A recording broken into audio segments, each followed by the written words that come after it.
yeah, it's 5 after. So. Yeah, let's get started. The agenda says 6. So we have to respect the people's time who got here on time. All right. The goal tonight is to get through these, this conversation about our outreach and engagement. This is a major part of the process. It basically is the process, right? We want to hear from our neighbors, we want to hear from our stakeholders in the community, and we want to decide how we're going to do that. The outreach piece is like, how do you contact them to tell them about what we're doing? It's sort of like your marketing. And then the engagement is, well, what are you going to do with them once you get them to wherever you want them to get them? The outreach piece is pretty obvious, right? You do some public postings, you put it on the website, you notify the boards and commissions. Mary has a newsletter, so that'll be an avenue that we could potentially use if the timing works out. So those are some obvious things. But the real piece, the real crux of this is the engagement piece. So you all have a packet in front of you. You can see the agenda here, what we're going to talk about.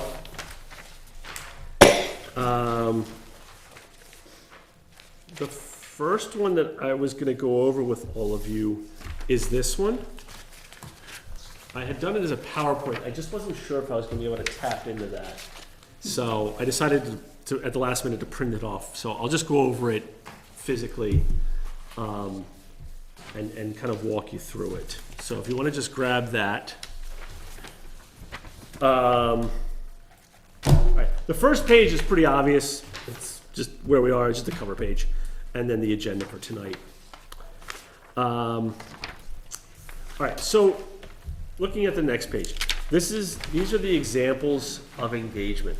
If you had a chance to look at the document that was sent, that I gave you all at the last meeting, it was UNH's outreach engagement template. And they mention a list of what they called thick engagement. So your more meaningful types of engagement. There might have been 8 or something in there. And SRPC has utilized pretty much every one of the techniques that they mentioned. They're kind of our standard practice. So it was actually kind of good to see. I was relieved in a way because I was like, okay, well, we've been doing this, so I know what they're talking about. This is what that document looked like. So the cover sheet for that, if you have it, looked like this. It says UNH extension at the top of it. So they developed it. And what we're going to be looking at is the different types of thick engagement. As I said, we've done all of these. The ones that I am very familiar with, I've used them very recently, and I think they're the most effective, are the ones that I sent to you all with examples in the email and are now going to show up in this printed out PowerPoint presentation. That doesn't mean that I'm saying this is what you have to do. You all still have to give me guidance on what you think are the best options for your community. So for example, Dirk had mentioned there's an event coming up in the town, Nottingham Day. Is that what it is? Yeah. And you could have a booth there. You could make surveys available if we're still doing it. Or if there's something else coming up, you could let people know about it, let people know what you're doing as an entire group, the Master Plan Update Committee. Obviously, we're talking about housing right now, the housing chapter right now, but you could tell them about everything you're doing. So you could do whatever you want. That is a type of engagement. It would probably be more on the thin or conventional side, simply because it's not meant to be a two-way street where you talk about housing and master planning. You're just sort of letting them know about an event. But it is a way to engage people, and you could get some feedback. You could do some sort of very simple things, simple exercises if you wanted to.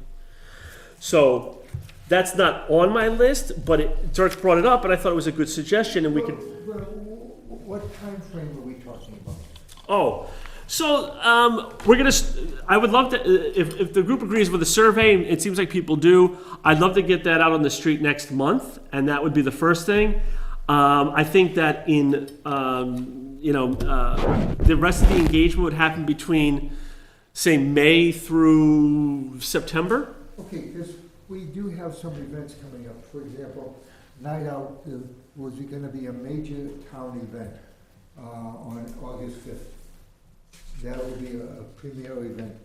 The other place that has historically worked in this town is going to the recycling center and meeting people. Okay. It does, it works. What? Does it, doesn't work? What? It does work. Yeah, I Yes. mean, if you really want to connect with people, you get them when they actually, well, this is Nottingham. Good neighbors, good fences make good neighbors. Yeah. And the fences break down, especially if you walk around with a cane at the recycling center, everyone will help me. I agree, and we could devise strategies for that. There's certainly ways to utilize that as a resource. The event, you said it was on August 5th? Yes. It will be an all-day event, coloring with fireworks, so Okay. it's gonna be, in again, when is Earth Day, when Nottingham Day, when is that? I'm not even familiar. That's with usually last of August or 1st of September-ish. Okay. Is there a Fourth of July parade or something this year? it. I don't think we've ever had one that I'm aware of. Boat parade. Okay, we'll also have. Okay. on July Pretty limited to Okay. people that have boats. Okay, on July 4th, well, this is another event, actually, a good way to, on Nottingham Square, where we read again the Declaration of Independence. We'll serve them a meal, there'll be musicians there. We get a good crowd, Yeah? yeah. Good. What about the PLA? Well, we have events? the boat parade, but it's hard to No. get people on the boats to do it. True, but you have other events at the Okay. state park and the poker and, You're right, okay, and we have, it's very good, no, excellent, are you a member of PLA? Yeah. Good, you're does that matter? Yes, Okay. because I want to recruit you if not. Anyways, on June 14th, we have the annual meeting Yeah. of the PLIA. That's right. There you go. And that's an excellent idea, thank you. What other events? You have some others during the summer. Well, we were also going to have, What's the- hopefully, if we can reschedule it on June 7th, the march to Massachusetts, the alarm march, which was canceled because of rain. So there are a Okay. series of events coming up. So are you tagging these events for us, or? I'm trying to keep up. Understood. Just trying to find Nottingham. He's moving right along, so. I've got PLIA in June 14th June 14th. at the State Park, Uh, at the pavilion at the State Park.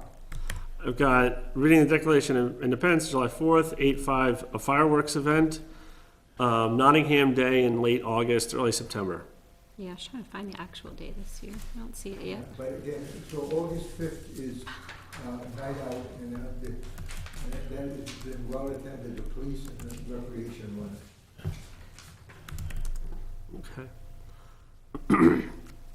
So those would be informational meetings. I mean, or informational materials. It wouldn't be it might be an opportunity to have some conversations, but You could, It but depends. it's, yeah. Engagement versus thick. Yeah, it's more about, that's like your outreach moment to tell them about an event that they could come to. You could do something, but it would be on that thin engagement side. Could we pass them a survey at that time and let them pass it back? You could. I would prefer if we did it all digital, but yes, we could do that. Yeah. Okay, just a thought. Yeah. So Blair, you recently did a SRPC survey, Yep. and I think some people mailed or wanted to mail it in. Yep. and- Yeah, it's gonna happen. I know it. And some people did it online. What are the numbers on that? It's, at this point in time, it's very low that people do a physical survey. Okay, so Yeah. like 90, I don't know if it's that high, but I'd have to check. Yeah. Okay. It's gonna be very high. very high. What we can do is just, at each one of these informational locations, depending on how long we want the survey to be out there, Yes. is just put a QR code, scan it, and then they can do it on their phone, or take it home with them, and Yep. then they can do it Yeah. that Yeah, way. we can print up some postcards and stuff like that. I can make QR codes in a snap. Yeah. So, one of the things we do in the real estate marketing is we take and, we can make a postcard, and we can put a QR code on there, and, you know, it might be for marketing a property, but it could get sent to every single home or resident, or both, in the town. It's gonna cost some money to generate, the company generates a mailing list, but we could put that scan code right on a QR code that goes to every single door in the house, in the, town. And that way people can go right online and click, $1,900 roughly, and, every house. Yeah, we've got a budget that's specific to the outreach and engagement. It's a major part of the process. Besides the QR code, do you put it on an email, a website too? Yeah, you'd put in other info, hey, we're doing the master plan, and, you know, please check in, and how do you want your town to look in the future? Yeah, but Whatever again, stuff you wanna put in there. one of the problems that we have with all these devices is that a lot of senior citizens have trouble with them. Oh, check. Yeah, you would put the QR code on there, you would have the web address written down there if they just wanted to do that. The QR code just gets you right there, but yes, absolutely. And we could, it's easy And you enough. can have printed copies. Yeah, you can have printed copies here Yep. at the planning office, and people can come by, pick them up. Or we could mail them if they Maybe the called in library, and said, too. hey, we need one. Part of the reason with having an online version is the narrative piece. It's a little bit easier to do for the person, and it's 1,000 times easier for me, rather than having to try to decipher what people are saying with their handwriting. So, multiple choice is easy. That's not a problem. I can enter any of that pretty quickly. But that's where you just might lose some feedback on a written. But yeah, it's not a problem. We can absolutely do it. Could you add the post office and lawyers to your list? Oh, yeah, yep. And can we help you decipher feedback, or is that your job only? Oh, no, it's not my job only. Do you mean decipher, you mean like actually looking and see what people wrote to try to type it in? If we get a lot, yeah, I'm gonna need it. If we get 5, I can probably handle it. Yeah, understood, no, Yeah, yeah. just had to ask. Yeah, no, I appreciate it, thank you. Yeah, it'll just sort of depend on the numbers, but, yeah, it's not just me, I have other staff at the office that. One of the caveats that I've been with surveys, is two thoughts. One, oversimplified, the survey should be short. I've been trapped by long surveys, and I hate them. Yeah, Number two is there's a way to make a survey fun, is if you say so many surveys as a lottery, if you randomly, if you fill this out, you'll get an expensive trip to Nottingham Square or the Historical Society, or ride on Dawn's boat. Or you enter a raffle. Yeah. Is that legal? I don't Are we know. gambling Yeah, here? I'll have to ask. Government Is sanctioned that a gambling. viable concept to the group? I Well, think, once we got into costs, we have to talk, a lot about whatever the budget is True, overall. but that concept, is that viable to the group? But would that make somebody do the survey 10 times? If they can win a prize? You could. We could require an email, then you can eliminate the duplicate. yeah, because we would need to know how to notify them. Yeah. But, I mean, yeah, we're not gonna be offering a brand new car, so I don't know that people are gonna be compelled I to. wasn't considering that. I was following his lead about, a free ticket to here. Yeah, I agree. I think it's a great idea. You say if you answer a minimum of 75% of the questions or 80% of the questions, you get entered into a raffle. Your kid gets, 3 weeks of volleyball out here in the court, or, whatever, some of those little events that incentivize people to engage. I would agree. Yeah, no, I think it's a good little carrot. All right, so I have, the PLA and, at the Pawtuckaway, the reading of the Declaration, and it's night out, and then Nottingham Day. There's another one too, the Blueberry Pancake Breakfast. Oh, yeah. That's August 10th. Okay, Historical Society sponsors that. So August 10th. Blue, I might have to show up for that one. Oh, it's good. That's a good one. Bring the whole family. See, that might actually be a great one for you all, aside from this, simply because I think historical and cultural resources It's one of your categories. are one of the chapters. Yeah. Oh, one of the categories in the survey? Well, it should be. It Yeah. should be, it's part of it. Yeah. And they get to tour the old schoolhouse up on the square. Historical Society. All right. Okay, good. So we've got a few different ways to let people know about different events. No, just saying. All right. He's here. Let's Why is he here? talk about Impacts to Townsville? the examples of the engagement that I had mentioned. That I had mentioned. Oh, there's another, but we'd have to get on the list. The library has a 10 o'clock coffee hour once a week. What is it, Wednesday, Steve? Wednesday morning. Yeah, and they have guest speakers. Well, yeah, I And already so started the it's meeting, we're in pretty- the middle of this. Well booked, but if we got on it, Interrupted and have them talk. What's the library schedules We had Blake. yeah. they have? I'm just not privy to what. With that coffee hour at 10 o'clock on Wednesdays So- is informational and That's at the library? at the I library. see, okay. And Blair, I don't know it can be two ways. One is that a group of citizens come We're not gonna every talk about that, I Wednesday. guess, but You guys gonna be talking all the time? I'll give them 5 minutes. Excuse me, sorry. Yeah. Just, Okay. let me, can I interrupt? Sorry, it's been an interruption here. It's come to my attention that fire chief is here to talk about emergency services. It's not on our agenda. I didn't know about it. I'd just like to, there were some questions apparently last meeting. About impacts to housing from, additional housing, if, on town services and what the, impact would be.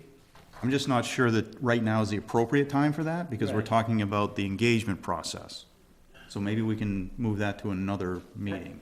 But the gentleman is here. But he's here.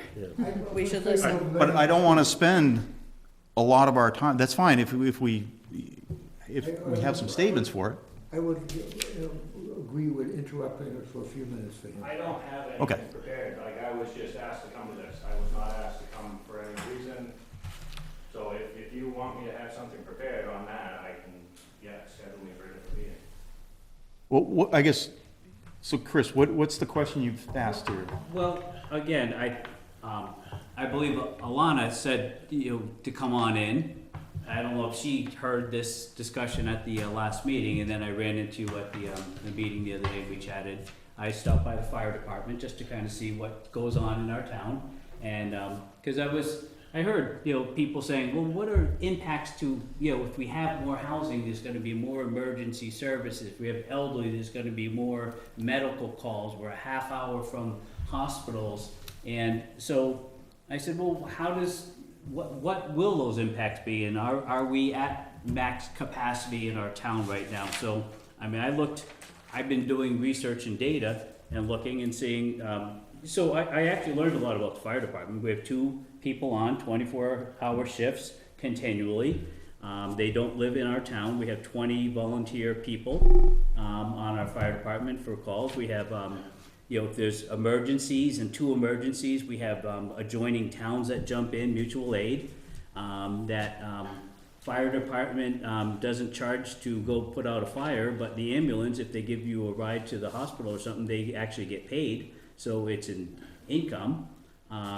It looks to me that there were, in 2020, there were 228 calls, and in 2024, there are 316 calls for medical aid.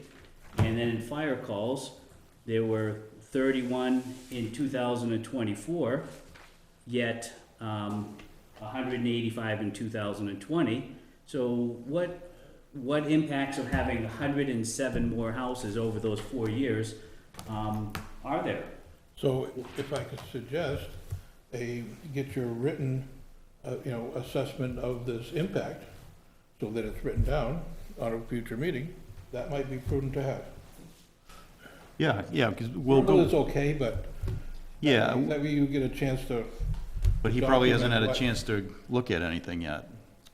But if you want to make some statements about emergency services and relevant to kind of a forward planning of what could happen, if- You're if more than welcome to. Residents, the quantity of residents went up by 5% a year, 10%, 20, even further. How does that impact you on a scale? And what more services would you need? That's all prudent to the conversation, I believe. Well, and another question, since we're talking housing, a couple of different meetings I've attended, there are favorite plans and unfavorite plans. Like a cul-de-sac with one entrance and exit is not a favorite plan. Or open space versus a regular subdivision. What would the people that are in charge of the safety and We fire, need enough room to turn around. yeah, So, I yeah, mean, we don't live down there, I mean, right. I think that's more of a planning and zoning issue on how the developments are laid out and what they look like. But it needs But to I need to also, be able to get a fire truck in there if you expect a service from a fire department. well, we're talking housing, and we're talking different ways of laying out housing and different places to put housing. And so it'd be nice if everybody was on the same conversation level in terms of what, okay, oh, you can barely turn around a fire truck. Well, I think you need more than that to make But- your life happy. our So- planning and zoning regulations do cover the turning radiuses and all of that. It's already written in those ordinances But to do that. as we continue to expand, is there something that should be improved? That should be clearer to the developers? Because sometimes the developer isn't exactly 100% clear the way some of our things are written. Yeah, my opinion is that anything that new comes in is gonna be better than what's here. Oh, for sure. So those regulations have caught up to the larger trucks and all of that and wider, and I think I think it's more the, what's out there existing that might have some of those issues, yeah. Yeah. Matt, do you see any different, for two quick questions, one of the things we talked about was elderly housing, or that I think we need, and we've discussed it, and people have brought up, well, there's gonna be a lot of ambulance calls. So one question is, medical aid, do you see it's a lot of old people, young people, everybody, there's no pattern to it at all? And the same thing on fires, do you see new homes, old homes, any sort of pattern in fire calls? There's no pattern in fire calls, it's normally human related. Okay. So it's that aspect, the same as medical. I mean, elderly people, yes, need more medical care and call the ambulance more often, but I bring plenty of, we bring everybody to the hospital, you know what I mean? It's not if you put in 85 houses down the street and fill it full of elderly, absolutely, our call volume is gonna go up. Absolutely, 100%. But if you move, 200 children into that same 80 houses, our call volume's going up. Check. I mean, people need service, so the more people you move in, the more service you're gonna need. There's no way of saying I'm gonna need another ambulance because I'm gonna have 5 more calls. There's no way. I mean, we still go 2-3 days with no calls. I'll go 24 hours with 8 calls. It's Yeah. a roll of the dice. So would it be safe to roughly quantify calls based on the number of people or houses? To say, hey, we had 200 calls for 2,200 homes? Is that, And your statistics are they're different also, as far as when you read off the fire calls. I mean, there's obviously something was calculated different, if there was over 100 one year and there's 30 the next year, So we pull the same data off of a different program, and if you look at last year's statistics, there's probably a lot more, like service calls and inspections, and all those are all lumped into fire calls in that other year. check, yeah, So no, I those 30 do, fires are actually stuff's on fire. That good intent, where you find good intent, that's a fire alarm went off and we got there and there's no fire. Whereas 2 years ago, it was counted as a fire. Check. So that's your statistics. Medical call is a medical call. I Okay. get a call, it's a medical. But a fire call could be, it's not a fire if it's not a fire. Do you have a stat of a number of, I'll say, fire engines per number of houses in the town? And how do you So gauge that's that? all changing also. So back, 10 years ago, say we had a fire in the middle of the day, the highway department shut down, the recycling center shut down, every local landscaper shut down, they all jumped on fire trucks and every single one rolled out the door. Today I get a fire, my 2 full-time guys jump on a truck, I leave my job and go, and then we call mutual aid. They come. 1 truck rolls out the door. That's it. Hmm. And that's not Nottingham. That's everywhere. Okay. I mean, we were in Raymond the other night, we're in Northwood, we're in Deerfield, where mutual aid is every single day. And you take our fire truck to Raymond or? Absolutely. Oh, okay, check, good, yeah. Yeah, it was a great tour, very informative when I went through the fire, see what our town has. So the takeaway from this, for his benefit, so that we can let him go, Yeah. is what for today? And do we need more information from him in the future? Do we need more information for how, we do have a joint, meeting on the planning board, zoning board and different town, I don't know when that comes up, but, maybe we'll see you there too. Again, there were just questions here and about what level of services we can provide in our town, so are we at, maxed out right now, or? We're at a bare minimum as far as staffing capacity with running 2 personnel on staff. I mean, it's dangerous. It shouldn't be. But as far as trucks and, no, we're not, we have enough trucks, we don't have enough people to move the trucks. So, I mean, ultimately, yeah, we need more people on staff during the day, during the night. Like, there should be at least 3 people there. And just to put it in context, this is other towns experience the same thing, right? This is the nation. Yeah, I mean, unless you're in a city, this is how we operate now. yeah. I just want to point out, it's not just Nottingham. Exactly, which a lot of people won't point that out. A lot of They'll people just say don't Nottingham. want to do these things anymore. A lot of people don't want to be police anymore, that they used to. The takeaway is that more people are needed, more financial assistance to the fire department is needed if more housing goes in. That's my takeaway from this conversation, and we've diverted quite a bit from our baseline. I think, Chief Curry, if we need something, we'll kind of put it down in writing. If there's some specific questions or data or information, we'll give you that well ahead of time and then not jump on you at a meeting. Thank you so All right, kindly. thanks for coming. All right. It was good you recognized that. Thank you. All right, I was about to nudge too. back to Blair. Yes. We're paying him, so he's important in the room. We're not getting paid for being on the master plan committee? Nope.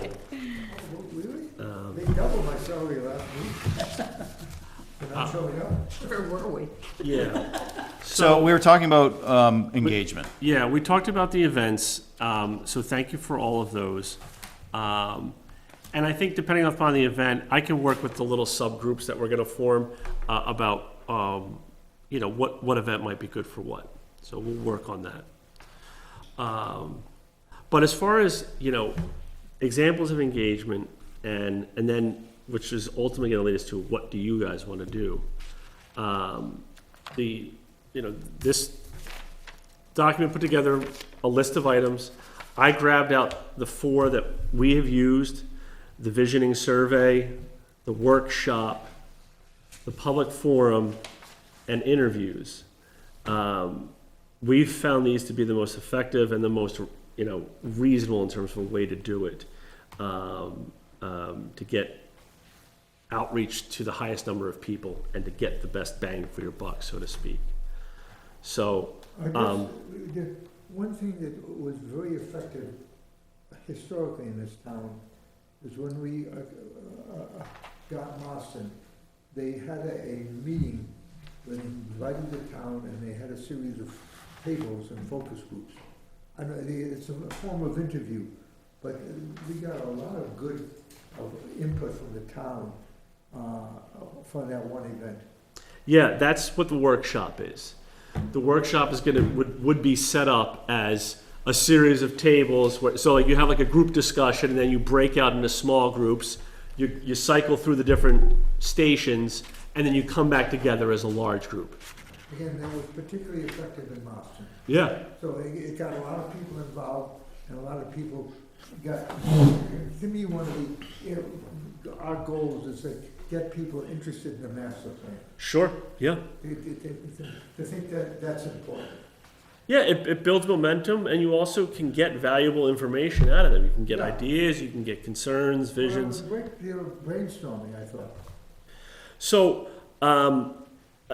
you've seen the survey, so I'm gonna just kind of go get past that one and talk about the workshop. The workshop, I feel like, is the one that would require the most conversation here, because we would want to identify what we want to do at the workshop. As Steve said, you would set up a series of stations, and then myself, some of my staff, and then some combination of you all would man each station and kind of run the engagement activity. So if you look to the third sheet and the fourth sheet, they're, the one says, it says at the top, examples of workshop activities, and then on the other side is the same thing. So let me go over that real quick.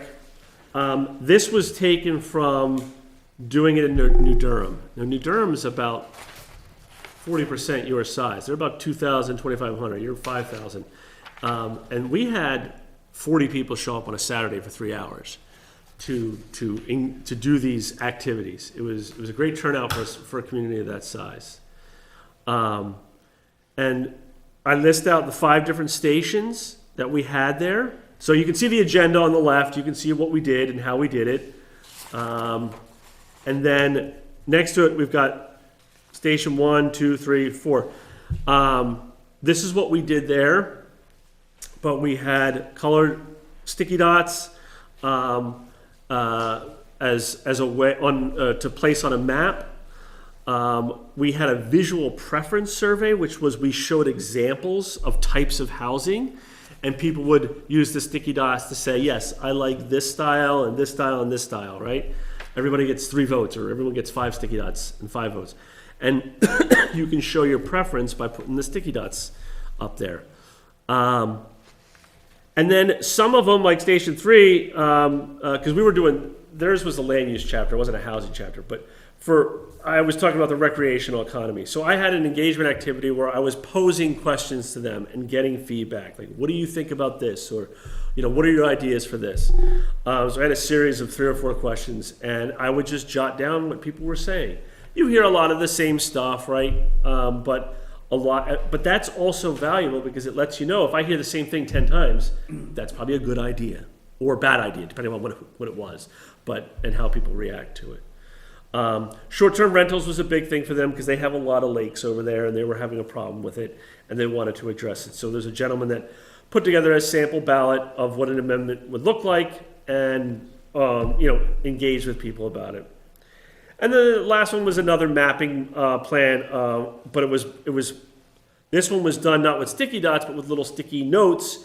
You would write down ideas and put it on the sticky board. So if you flip over the page, you can see what these things look like, right? So this one up here with the sticky notes, the upper right side, that's the one I was just talking about. People would write down their ideas and put it on the map near or where they think it's appropriate. Down in the lower corner, this is that visual preference survey that I had mentioned, where we had a series of pictures of houses, and people would choose the style that they preferred or that they liked or didn't like, And then this other one was a bullseye, and the question was about agriculture as a use and preserving farms in the community.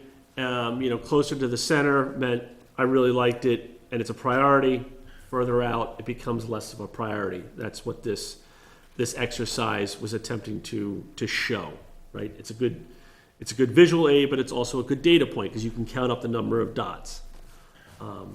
So these are some of the activities that we can do, right? This is the type of thing in a workshop environment. I'm sure you've all probably participated in one of these at some point or another. If you haven't, okay, fine. But it's a pretty common tactic. It's very hands-on. You go from a small group down to, or from a large group down to smaller groups, and you open up the discussion. So that's sort of the idea. Blair, can I ask a question, Sure. just so my mind keeps going straight, is that we're gonna do this for housing? Yes, sorry. Okay, I just wanna make that clear that Yeah, we I'm all are. housing. Yeah. You guys have a bigger charge, but every time you see me, it's housing, yes. We might be able to slip in a couple things, right? I don't know. I would Maybe. hope I can look the other way. so. No, housing is a habitat, it's the ecology of it. You can't have housing alone. Yeah. People live somewhere. Well, we will find out either end of this week or early next week whether we get the PREP grant, which is for a natural resources inventory, natural resources master plan chapter, which would dovetail with all of this quite nicely.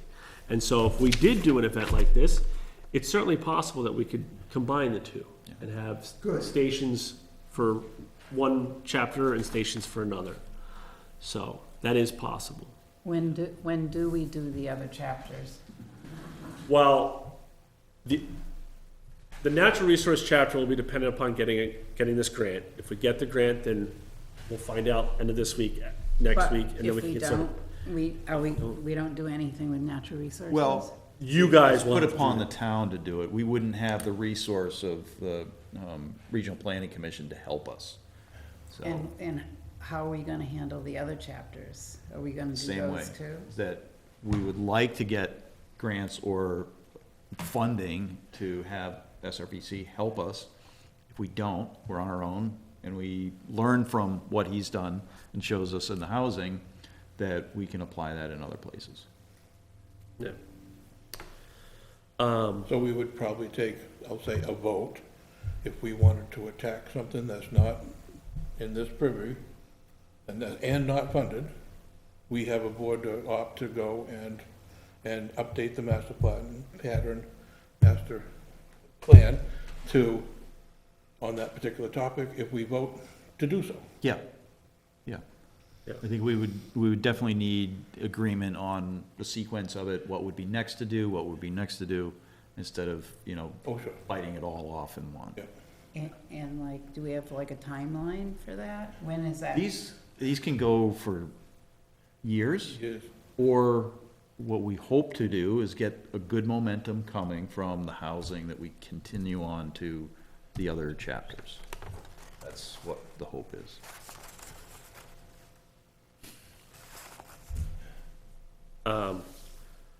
So yes, so the idea is that we would be talking about housing, as part of these events. Well, but then again, I know what you're saying. Is there a time limit on housing? Well, the housing is because of a grant, and the schedule is going to take us through the end of the calendar year, maybe early into the next year. I think the grant has to be spent by, so you would figure the project's done by, I think, September of next year. So we've got a while. We have time. Yeah, we have plenty of time. But we don't want to use all that time, No. schedule-wise. We No. want to use all your time condensed so we can continue with our momentum. Yes. Yeah.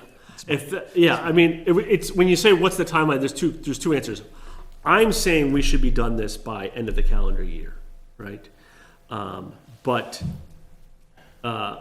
if for some reason something happens and we need extra time, we have it. The grant isn't going to be taken away from us. In other words, we only get you until housing. Yeah. We applied for a housing grant from the state. Some towns, I went to several meetings of this, some towns have applied for more than one grant. After they've gone through and done their updates, they said, well, we're gonna continue for more updates. Right now, we have the housing grant, but we're also concurrently submitting for Good. environmental, am I saying that right? Natural resources. Natural resources, thank you, grant. Good, okay. And so we have a committee, so hopefully this committee will move forward in that respect too. The same group and the same pattern, the same techniques, we're gonna develop how can we put this together. Some towns, pay for this engagement, so this grant was kind of a jump start to getting this done, because we hadn't done our master plan since 2011, because it was hard to get that off the ground. But I'll add just one more thing, if I can. If we found, let's say through housing surveys, that we need more housing or less housing or a different type of housing, or some change might be suitable for the town, which is why we looked at the old master plan to say, hey, look at what happened on the old master plan. Was it successful? Were these ideas and goals implemented or not? So if we do want to make changes, those changes go to the planning board. This master plan is a subset of the planning board. It goes to the planning board, and then the planning board formulates, well, let's make a less dense housing, more dense housing, whatever it is, I don't know. In this area, this town, this road, this district, and formulates a zoning amendment, votes on it, there's public hearings, and then it goes on to the town warrant and gets voted on by the town to change zoning. So in following up to the end of the year, if there are changes, this would be the sequence of backwards events. That's very helpful, but maybe I hadn't realized before that we were a subdivision of the planning board. How many people on this group are on the planning board? Or anyone from this group on the planning board? Drew is. There's And two. Oh, and there's now And three. Dirk is, I know him. Oh, yeah. so 3. Three. You're Chris, Dirk, and who else? Drew. Drew is not here. Stevens, he's not here, he has surgery. I don't know your name, I'm sorry, I'm Steve. My name's Lauren, Thank you. Lauren Chase Rowell. I live up on Stevens Hill Road. You've come up and looked at the old place years ago. Yeah, thank you. I'm trying to still get reacquainted at this meeting. Thanks. So we have to report our findings, we report to the planning committee. Yes. Yeah, eventually, yes. Okay. And then if action items are needed or changes, then that has to go through a whole sequence of event to formulate for a zoning ordinance change, if applicable. So one of the engagement events that we're gonna do, or that I'm suggesting that we do, is a public forum. This would sort of be at the end of the project. This would be when this group presents its findings and recommendations to the planning board. And that would be a public meeting, open to everybody. People could come in, hear what we've had to say. Hopefully they're continuing to be engaged, because we've engaged them through a survey, we've engaged them through a workshop, and then they come to the forum to see what the final results are. And I doubt it would happen that evening, but eventually it would be nice if the planning board were to adopt this master plan chapter. Oh, yeah, And then the things that Chris were talking about, action items, that would come after that. That would become in the form of a change to the subdivision regulations or an amendment to the zoning ordinance that would go before the town. Or it could just be some general policy idea, that I haven't thought. So the master plan, is that also voted on a board article to No. adopt? No, it is not, okay. It's a master plan, it's a planning board document, that they're allowed to produce.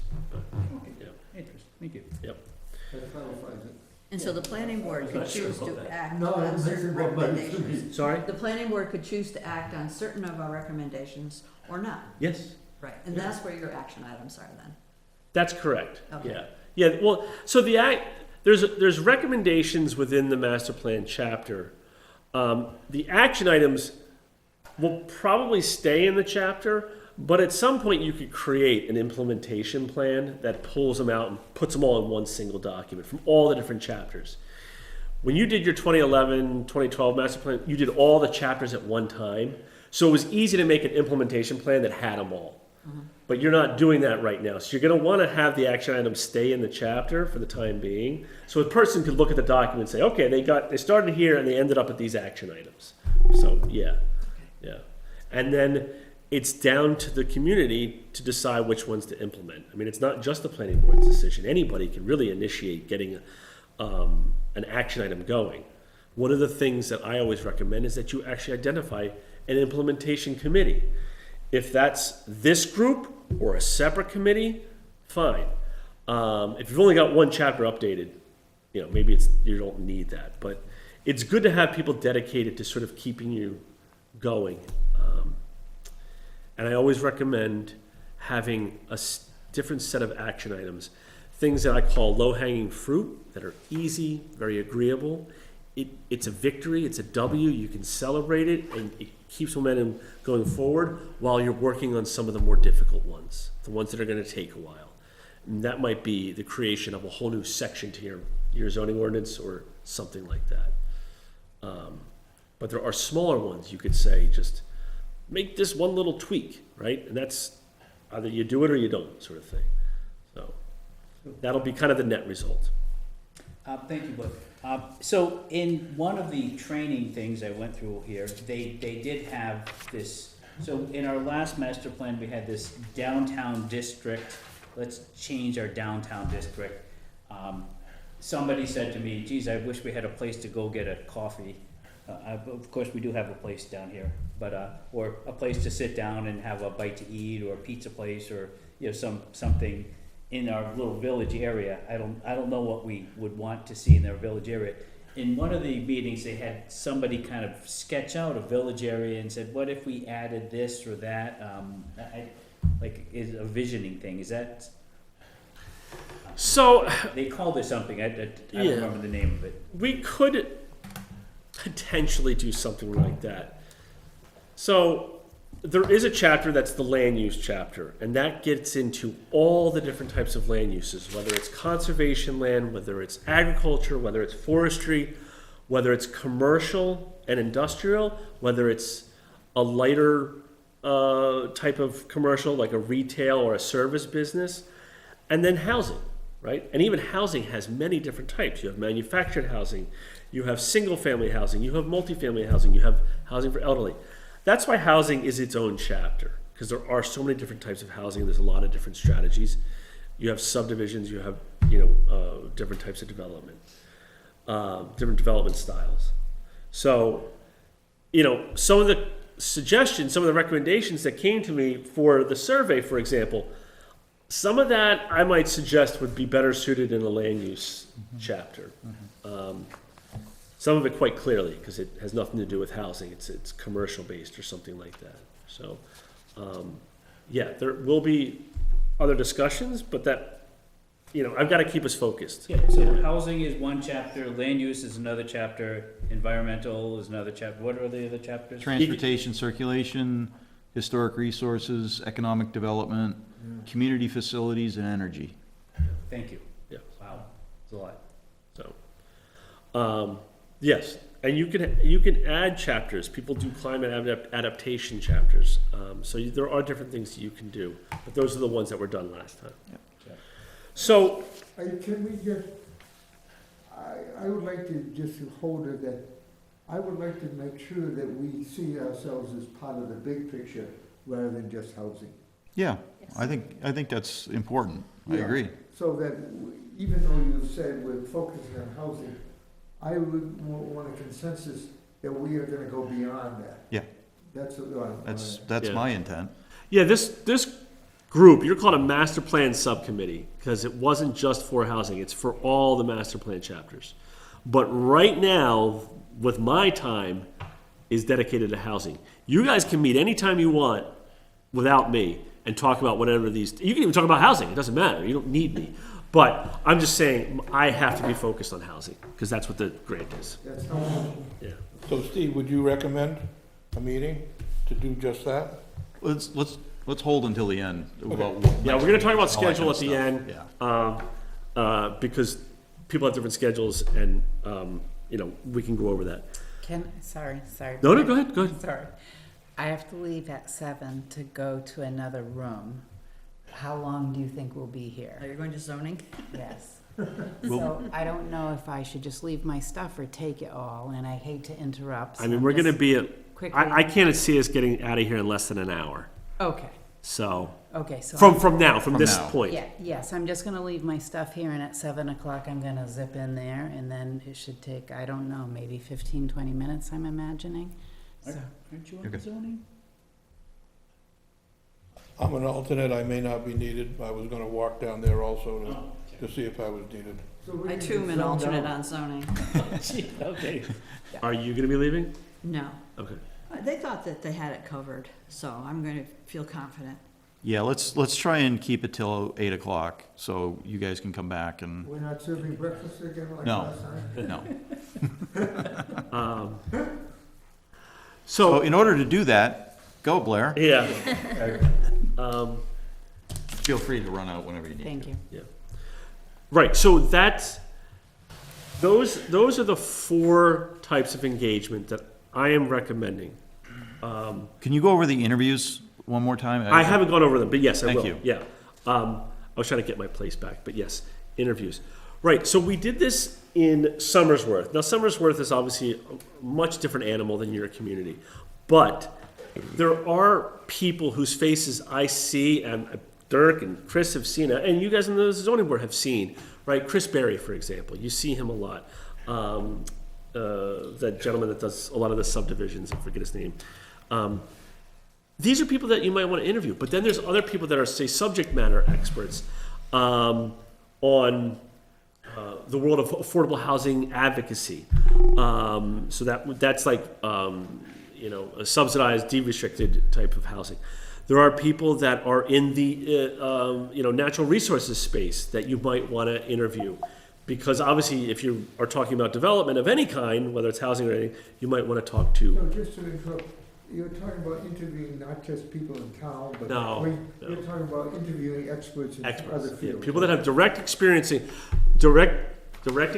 working with our regulations, or direct experience on subject matter, like housing, like affordable housing specifically, like environmental natural resources. You're down the hall.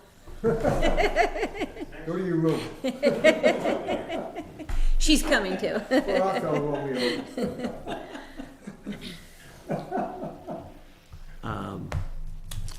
Right, so yes, so that's what it is. Citizens, I'm not really looking for citizens at this. They're gonna be, we're gonna hear from them through the survey, through the workshop, through the public forum. Those are anybody can comment, even the people we interview, but sometimes the interview people might not even be a resident. They're just experts in a field that we want to hear from, right?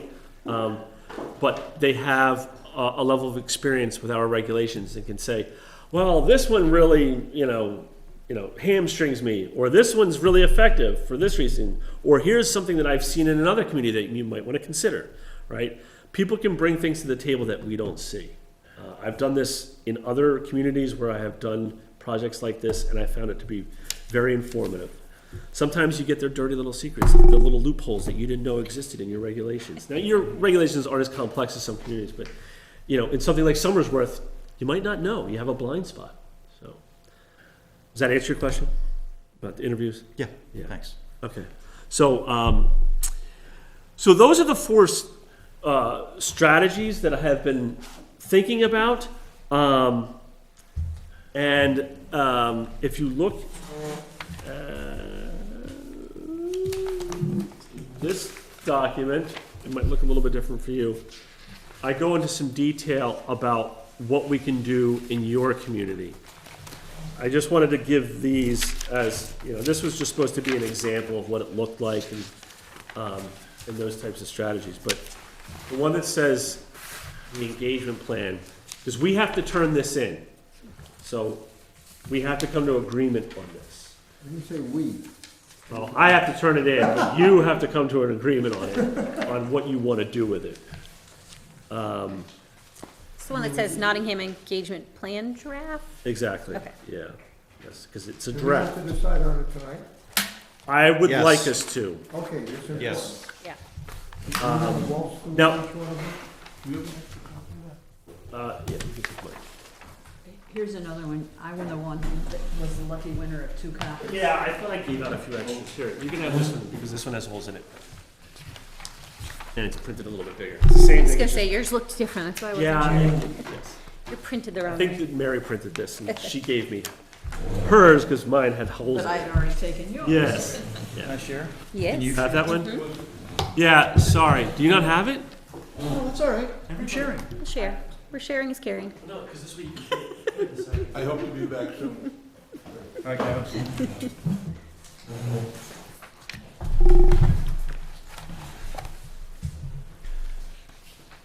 All right. So Let me looking, know if they're short. Zoning is somewhere else. Down at the end of the hall on the left. Yeah. we're lucky, because you just opened up that new conference room, Yes. I think. Yeah, I yeah, don't even know if it's totally done. I, yeah. we're I making haven't good seen it yet. progress a month ago. It's a good It's nice and close. big. I haven't seen it. Right, so Do we, in other words, do we have to do one, or we can do many of these strategies? I'm recommending all 4. Oh, I see what you're saying. Yeah. Got you. All right. Yeah, I'm recommending all 4 of these: the survey, the workshop, the interviews, and the forum, the public forum. And, and then, okay, so yes, so in the table that I gave you, I sort of outline, like strategy 1 is the key informant interviews. I kind of give a high-level goal. I identify around when I think we can do it, who's going to be responsible for it, and then what are some of the first steps that need to be done. This is not all of the steps, it's just like kind of the first things to get going. And I did that for all 4 of them. Again, the group can decide to use these 4, we can rearrange them, we can do different things, different types of activities if you want. At the top, though, I have 4 bullets. Each of these strategies is going to require assistance from you all. So the idea would be we form small groups for each one. And that interaction will just be video calls. I'm not going to get everybody together here. That's just not a good use of time and resources. But we will work through any of the little details together. And then we're also going to have to decide how we want to promote it or do the outreach to the community. As I had mentioned before, we pretty much know what that's going to look like: website, email, social media, that sort of thing. And then, I put it the last one I mentioned, the different events, Nottingham Day celebration, as a way to promote. That's a different, where would it come in these strategies? Sorry? Of the events we've cataloged a number of Yeah. events, where would they come in this? I don't know, because I just learned about the ones tonight that we have. Okay, So they would be just ways of advancing each one of the events. basically, yeah. Okay. And it'll largely depend on the timing of it. Like, so for example, the interviews I've got slated for next month or June. Some of the events that you told me about don't happen until August. So they wouldn't work out. So yeah, we would just have to, identify which events would be good for which strategies. Is there funding for tech, like we could have iPads loaded at events like that? There's funding for purchase of things. I don't know if there's enough to buy like an iPad. I'd have to check on that. So for example, I was thinking we could mail out postcards to let people know about like the workshop, because that's kind of a big event. You want a lot of people there. Chris had just mentioned, having done it as a real estate agent, it could cost up to $2,000 for something to go out to all the different households, right? So that would, that would kind of chew into a good chunk of the budget. I think there's like $5,000, $6,000, $7,000 specific to the outreach and engagement piece. And there's gonna be some materials, right? We do the sticky dot piece, but those don't cost much. It would be printing and mailing of things would probably be the most expense. I don't know. Or if we had, yeah, I guess we can borrow, we could find if the town has iPads municipally, because just thinking like instead of having people sit at a booth and, Okay, Yeah, we had talked about it. I mean, those events are gonna probably be more for promotion rather than actually doing engagement because of like that sort of limited opportunity. But it is possible to do things. You could have like this one here where we had a map up on an easel and we just had people write ideas for whatever the topic was on sticky pads, and then they just put it on there. So you could just have people passing through, tell them about an upcoming event and say, oh, if you want to give us your idea on this, yeah, write it down. And that's a form of engagement, and it has value. But it's not a conversation, it's not a back and forth, so, okay.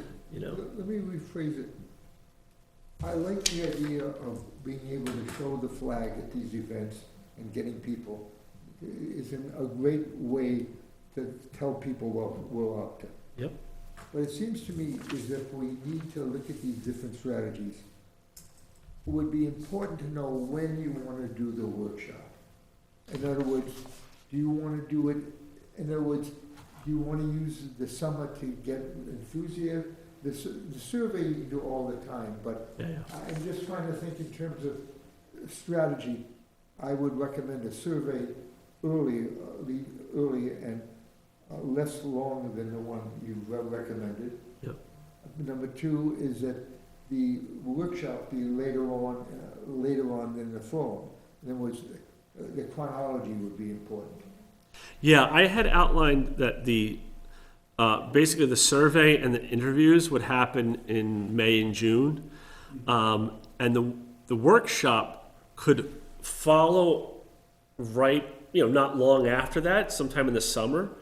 Or we could wait until, say, like the early fall and wait to get all of our feedback from the survey and the interviews and see what that tells us. And that might inform what kind of stations we want to do at the workshop. Right, so I think knowing that the workshop would be later on. Yeah, the workshop should come after the first two things, the interviews and the survey. Well, Yeah. do we all agree on that Yes. type of formula? I think so. So, two questions come up from that part.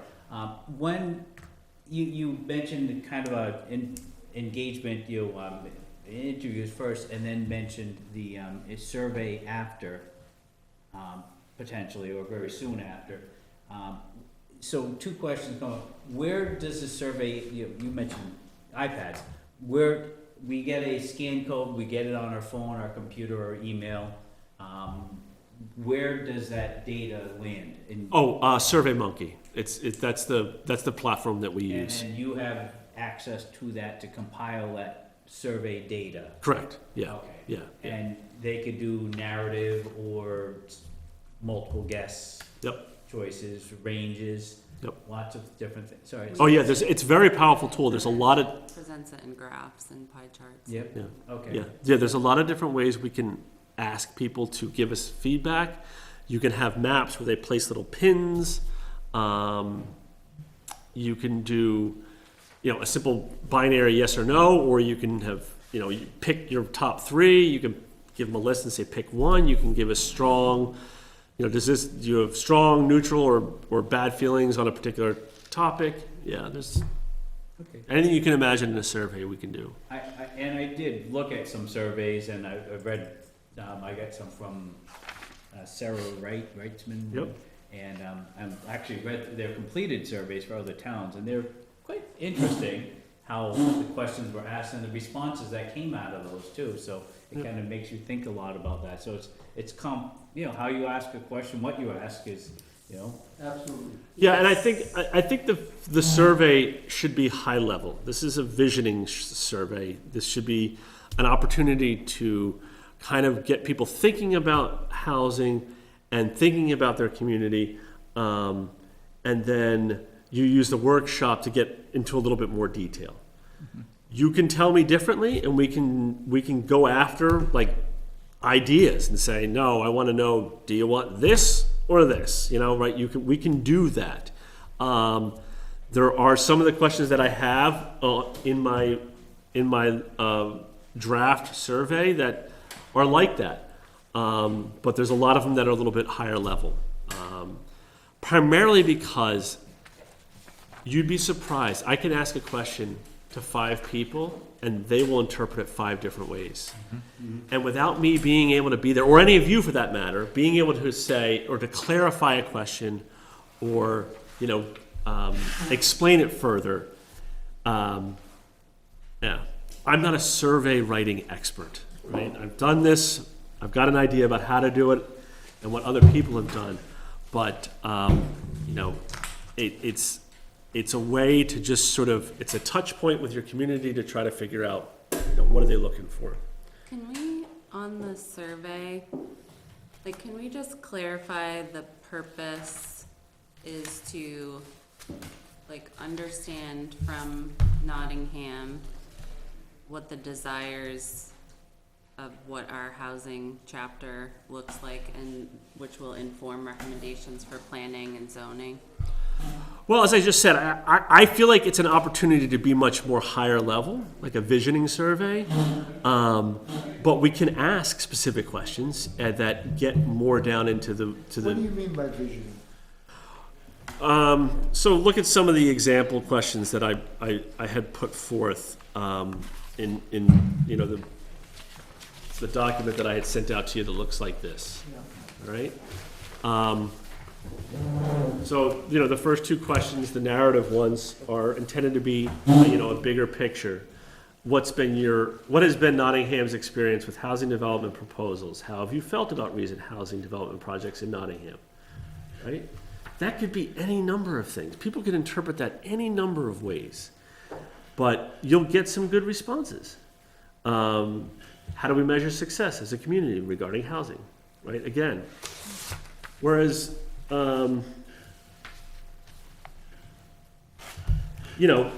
there's a question a little bit further down. Agree, neutral, disagree. Please indicate your level of agreement with the need for each stated housing type. Rental housing, ADUs, cottage courts, supportive housing, 55 plus age restrictions. A lot of people might not know what some of these things are, and there's no one there to explain it to them. So they might give an answer, they might skip it. You don't know. But this is more specific. You're getting into actual, That's what I mean, this seems like it's, instead of asking people what they want, it seems like it's setting up a prescription already or something. yeah. You have to maybe lead them a little bit into what the topic is. So I think you would need to have some information in there. But I liked the visioning ones where it's how do you feel? Mm-hmm. Do you agree? Do you disagree? Do you like what you've seen? What do you like in a community? What do you want to see more of? What do you want to see less of? Define rural character. Getting into this detail of, this is developer and real estate language, I feel like. Well, this is the housing chapter, and it Yeah. involves real estate and developers. That's what housing is about, where people live. Housing where is about that's- community. Well, Okay, Yeah. I hear you. I think that Mary made a great point when she said, when she's talked to her friends, they don't like a lot of narrative ones, right? So I like having- the format of, having some multiple choice, you're going to end up with questions that get a little bit more specific. We could reword them to try to get have it be high level, but also be multiple choice, you know? Yeah. So that certainly is an option. Like what would be an example of a multiple choice question that would be visionary for you?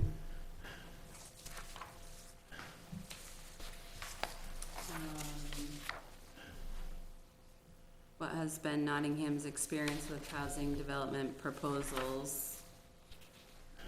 Good, bad? I need more information.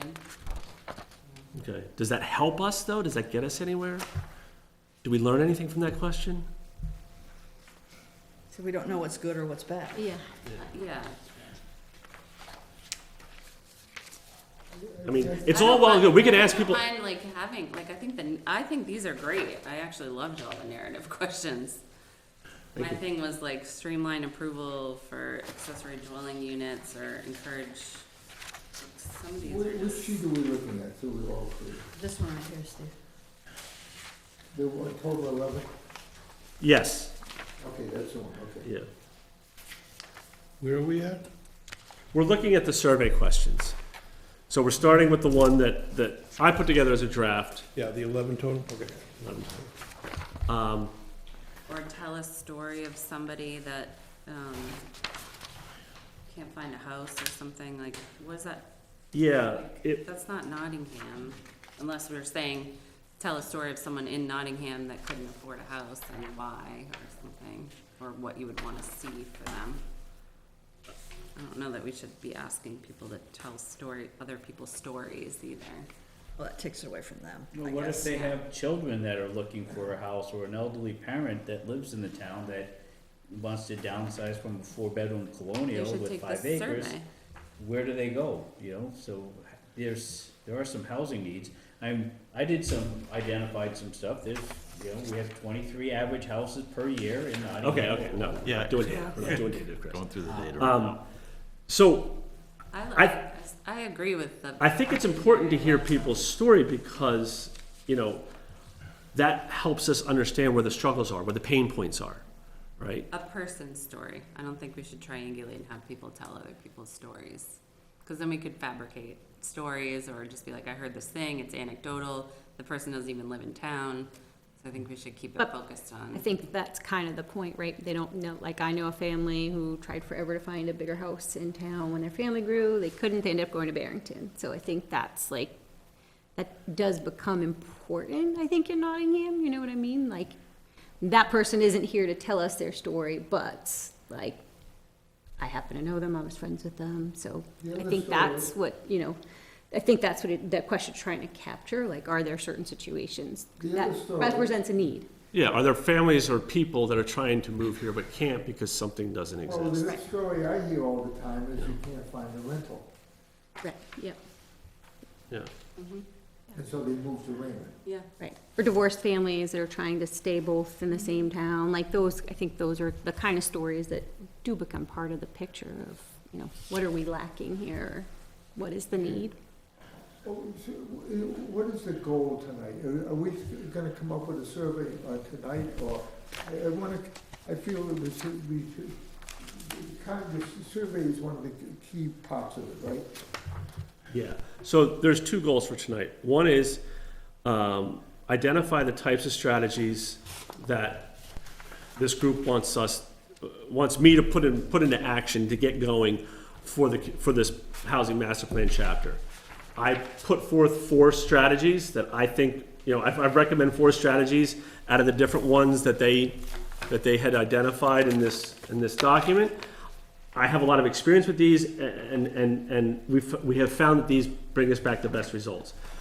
So that's sort of goal 1. And then once if we like these 4 or whatever it ends up being, we also need to identify which amongst you wants to work on the individual strategies. So, Okay. because I'm going to need some help. Okay, so I make a motion, we. Number 2, to answer your question though, number 2 is I would like to have a conversation about not only the questions I put forward, but Tammy put some forward, Kristen put some forward, Mary brought a couple to our attention. I'd like to start to narrow down this survey from where it is right now. It is way too big, and I've known that was the plan. I want us to cut away at things. And we don't have to finalize it, but I really need to get it down, because that is one of the things we need to get out the Yeah. door We next need a month. product, and Yeah, we don't need an end product tonight, but I need to know Direction. what I'm not people, gonna leave until we get a survey. yeah. Could we form a subcommittee to go over some of these questions and Yeah. recommend something to you and the rest of the group? Yes, but I want to, because this survey is where it's at, I would like everybody to weigh in at this stage.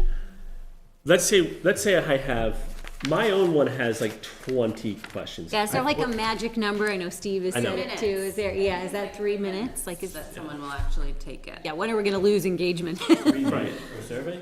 Can I just jump into this real quick here? Just to, I'm gonna kind of pinpoint something that Steve had said. Should we look at this as, do we agree with these strategies? One. Do we want to just touch base quickly on those strategies, and if people want to get into those strategies themselves as far as the, maybe helping with a strategy? And then two, going a little bit further into the detail with those survey questions. Yes. Okay? Those are the two goals. So let's go through each strategy, right, which you did. So we've got a visioning survey, a workshop, public forum, and then interviews. You explained those. Are we all comfortable that those are 4 that we want to do, or do we want like them. to do less or more? I especially like the workshop, but as a formula, I think that these are 4 tracks worth pursuing. Okay, so 4. I think strategy 1 is the only one that has the biggest chance to be biased, so if we all agree what the sectors are and the standard interview questions and how we ask them, Mhm. then I would agree with that. Okay. I love all the other ones. Any other feedback of having 4? Is everybody okay with having the 4 moving forward? I'm just struggling a little bit because, it's like, I don't know if anyone else is feeling this, but like, I feel like the cart is in front of the horse. Like, I don't know how to engage people because I know we're doing housing, that's been made clear, but I don't, there's other things that the town needs us to look at. I don't know, like, I don't, Are you concerned with the other chapters well, or it's just, components of that, or specifically housing? if we, I guess I would know, I guess I'd know how to engage people. I'm a 30-year college teacher. If I knew what we were trying to engage them in. So yeah, these look all right. I don't find any criticism with them, but I don't know if it's the very best we can do for the people in Nottingham. So, I don't know. I just feel like I'm having a hard time answering some of these because I just don't have, The context of the rest of of everything. Yeah, You I know? think what she's saying is that part of it is that a lot of us like to see the bigger picture that housing represents. And it's, because to me, I like the big picture, the master plan for everything. And so, and housing to me is myopic, or just one facet of it. And to me, when I choose a community, I'm choosing it not just on the house, but the schools, the religion, the environment, the farms, the ecology. So that to me is housing. So that's why we have not attention, but a lot of us would like to see housing include some characteristics of the town. Because in my mind, they're very connected. Yes. And in my heart, When I they're choose very the town, connected. I want So, to choose the town for Yeah. many reasons. so I'm having a hard time having like these like silos and like the one that we're talking about is housing, I don't know, like I'm wicked excited about engaging people in Nottingham, but I don't know, like, I don't know, just let me listen So, more and I'll figure it out. What I have done, prior to being at SRPC, when I would do a master plan, we would do the whole thing. The problem with that is that can cost $125,000, and few communities of this size want to spend that kind of money. So we do chapters at a time. And there's no kidding yourself that doing chapters at a time puts it in a silo, and it forces you to put some blinders onto things that would be better suited in another chapter, but certainly affect housing, or, vice versa. I feel like the So- workshop a little, like, because even I was thinking that too, like the workshop, it's so rare to be able to capture so many people in one space. Like, it would be an exciting time to like have multiple stations on different topics, I know that your goal is this one, but I feel like, are we gonna be able to get people out for every chapter, with, That's Yeah. my other concern is like, we're putting a lot of emphasis and attention, and of course, I understand it's funded, on this, and I'm just wondering, are we gonna keep coming at them with like, Will they do a survey for the land every, use chapter? like, yeah, and like, this is my town, and I'm like you guys, I really care about it, and I want us to do every chapter, even if it's really quick, to give something to the town about every chapter. Are we gonna be able to engage people all? Be able to do it 7 different times, no. right. So like, I'm trying to Let me- like get my mind around all of that. What if we, separate from Blair, maybe a meeting without Blair, we just meet as a master plan committee and look at that a little bit more in the holistic sense, but keep this going? Yeah. And then we can, maybe some of that will start filtering in I onto almost. it. And we may learn a lot from doing this housing as a committee, as a group, like what is working, what's not working for this But- single slot, and then how can we apply what we learned for the next chapters, and each one becomes a little easier and better. And I think Thinking. that's really true, but I also think that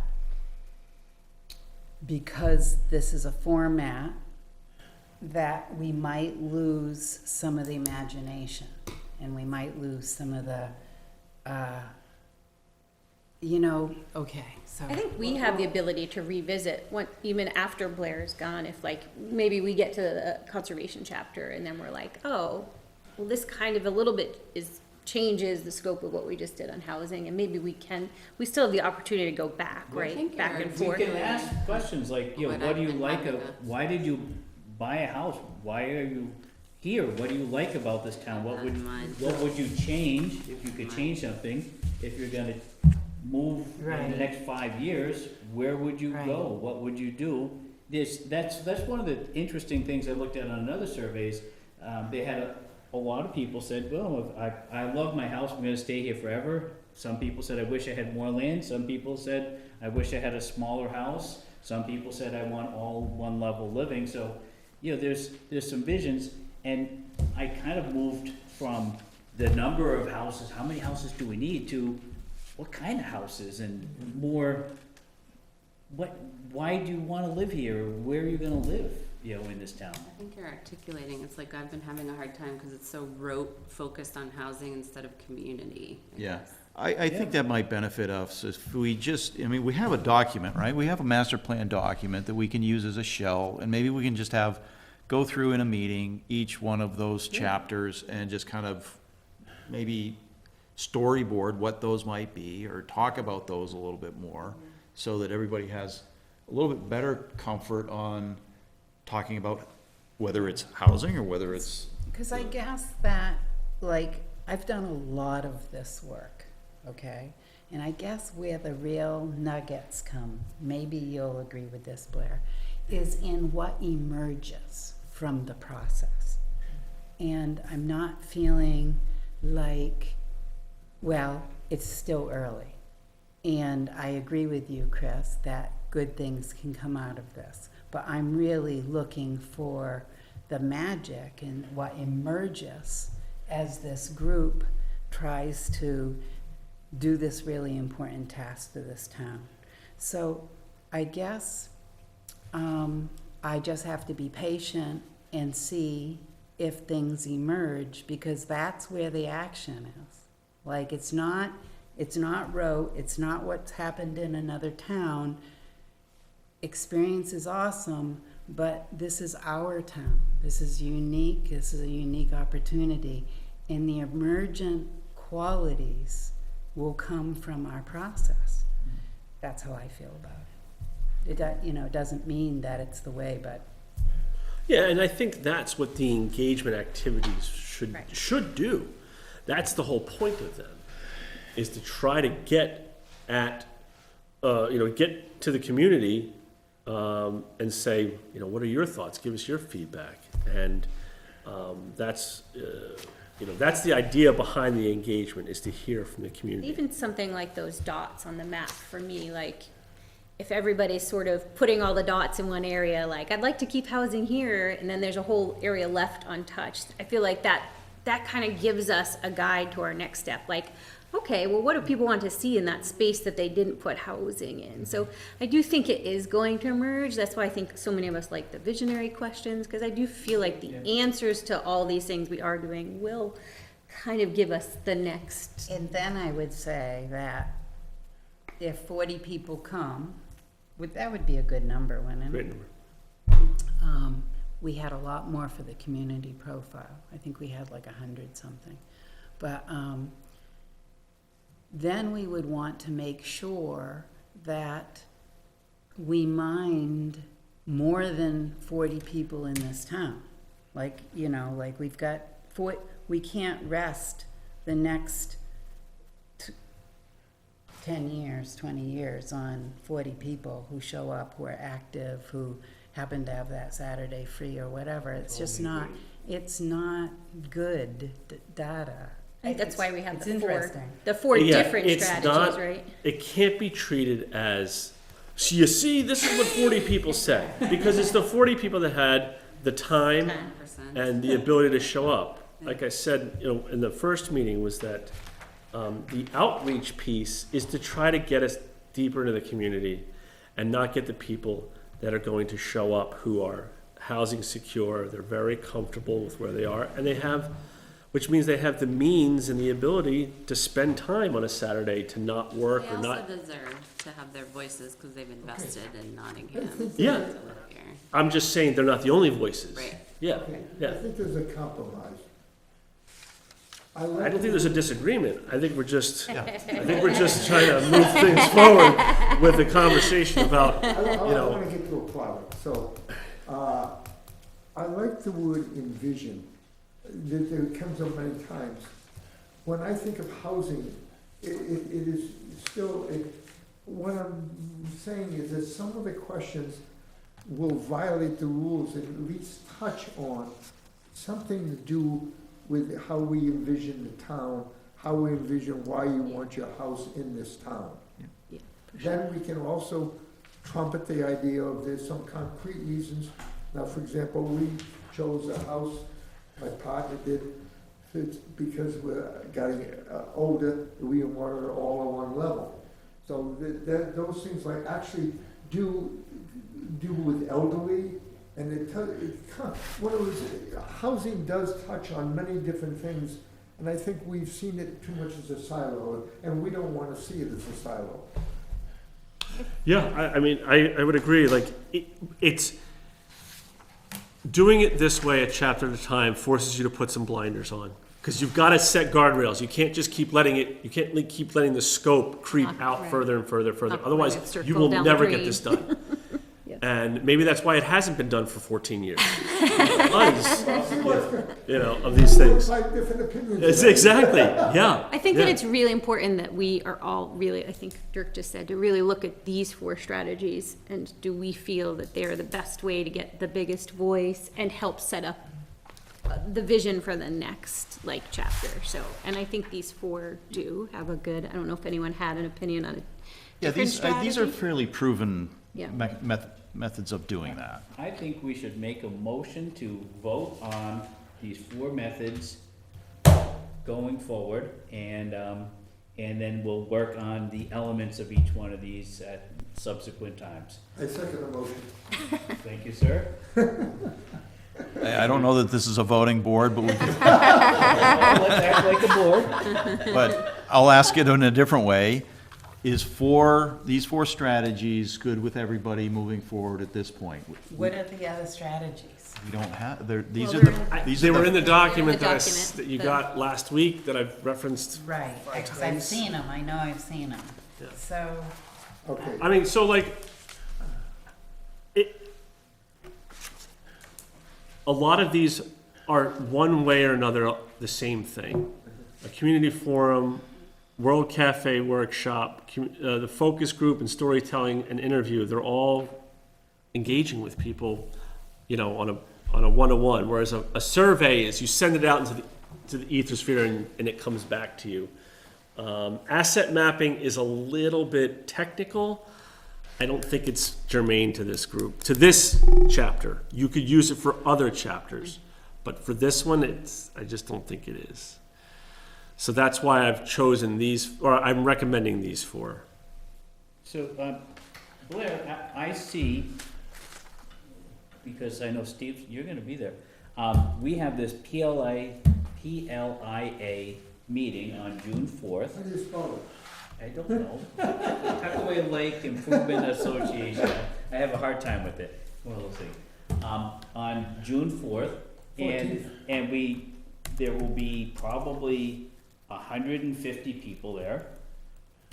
And it's very engaging. There's different tables and booths set up around the whole thing with different things about the lake. This is particular to the lake people mostly.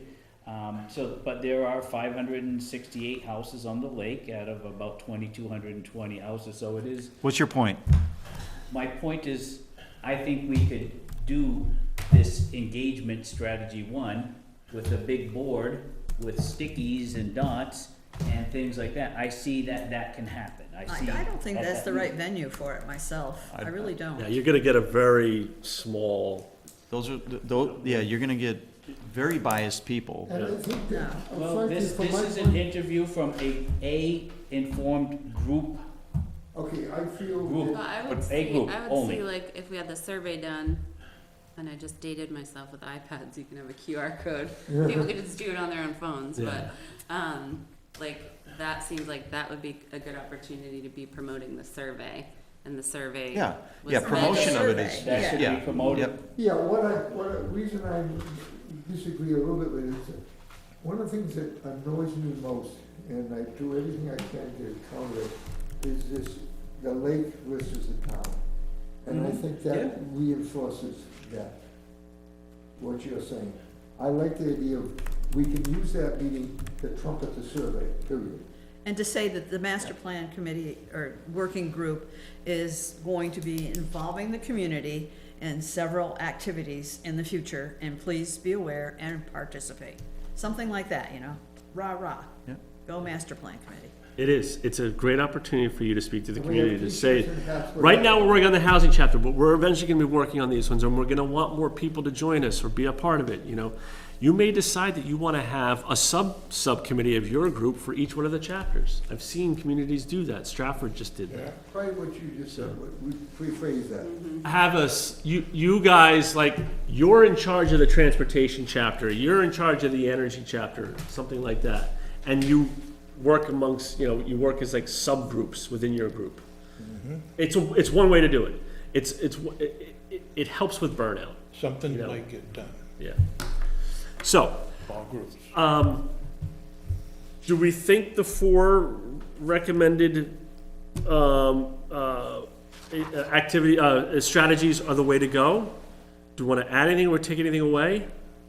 I think it's good as long as we all agree on who the key stakeholders are and which Let's first agree on the 4 steps. Yep. We have a Well, motion not on the agreeing table. to strategy 1 until we agree that we will all have an unbiased list that we all agree on. Well, this is just going to be various experts. I mean, I think you weren't here when we first talked about it. So that we would get a variety of experts. It wouldn't just be residents of Nottingham, but, you know, maybe a wildlife ecologist, maybe a water person, maybe a septic person, I don't know. But experts that would tell us maybe what we should be keyed into. One of the Yeah. things Blair pointed out was perhaps, you know, one of these experts could point out a loophole in some of our own, like, ordinances or whatever. And so then we could pay special attention to that if it's something that could slip through. So we would pick who the experts are. Yeah, It's not like they're already pre-picked. there were experts that said it was fine to have the water bottling station. No. Those were environmental engineers that said it was fine, so. No, we I'm pick just our worried experts about and listen to bias. who we want, I guess. But we all have to agree on that. Blair, who comes up with a list of experts? Do we do it or you do it? You or do, both? you do. Everything's a recommendation, everything's a draft, right? It needs your I blessing. mean, do you folks know few people that are experts in housing? Obviously, I don't. But experts in housing where? What type of house? Well, like, this, Urban. like Chris Berry, for example, is an engineer surveyor that works in this community a lot. He knows our regulations quite well.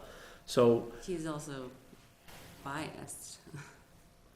But we have to balance that bias with another bias so we can get a whole Yeah. picture for it. So if it's, maybe it's somebody else that is a 55 and older community advocate, that maybe that's what they want to, maybe that's the expert, or something else that, you know, and they might be that just that, no, this isn't the community for it.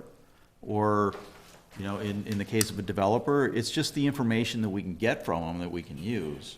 That might be, yeah, it's, you know, Nottingham has a 2-acre minimum lot size, and, you know, developers would love it if they're all 1 acre. yeah. Well, we know that that's, you know, kind of compromising what Nottingham is, so, you know, we can glean through it, and Out of curiosity, do we pay these experts? Or They do this out of the kindness of their hearts. Yeah. we gotta call them a lot. And we have to decide what questions we're even asking them. For Yeah. example, we have 2 surveyors that I know of that live in town that know, you know, they live here, they have a vetted a stake in the town, and they do surveying, and they know a lot about surveying and our regs, so maybe we wanna ask them, what, and yeah, they might have a bias to, I wanna survey and do subdivisions like Chris Berry, and somebody else from the conservation side of the world might have a whole completely different view, and we're just gathering pieces and parts to have a big, It's just, if Picture. someone's The big getting, if picture. someone benefits financially from an outcome of this, I feel like that is a, conflict of interest. I'm a real estate broker, I've been a broker for 40 years. Do I have a conflict here about housing? You better not. I live in this town, I pay taxes. mean, I think having interviews with people is not, We're just something trying to that get we some have- information. Something that we have to be afraid of. I think it's an opportunity to Right. hear from people that bring a different perspective, because people that live in town also have a bias. Everyone has a bias. Nobody is a Zen monk But of aren't we- neutrality. But aren't we Nobody- biasing for Nottingham? So the people in town should have a bias for our community. Everybody has a bias. Nobody is For- coming to here with a pure heart. A You bias, need, you need to get past there's this. a bias for our It's getting community. frustrating, and it's It is dragging down the frustrating. conversation. It is frustrating, because there's a bias for our community, and then there's a bias for personal gain. And So I'm I thinking- think that we can ask questions of people that have subject matter expertise to just help us. Everyone's here trying to help us. So, Okay, have we decided that we all agree with We, the we fourth? have a motion, a first and a second, we should have a vote on whether we're adopting these 4 strategies. But there's discussion to be done.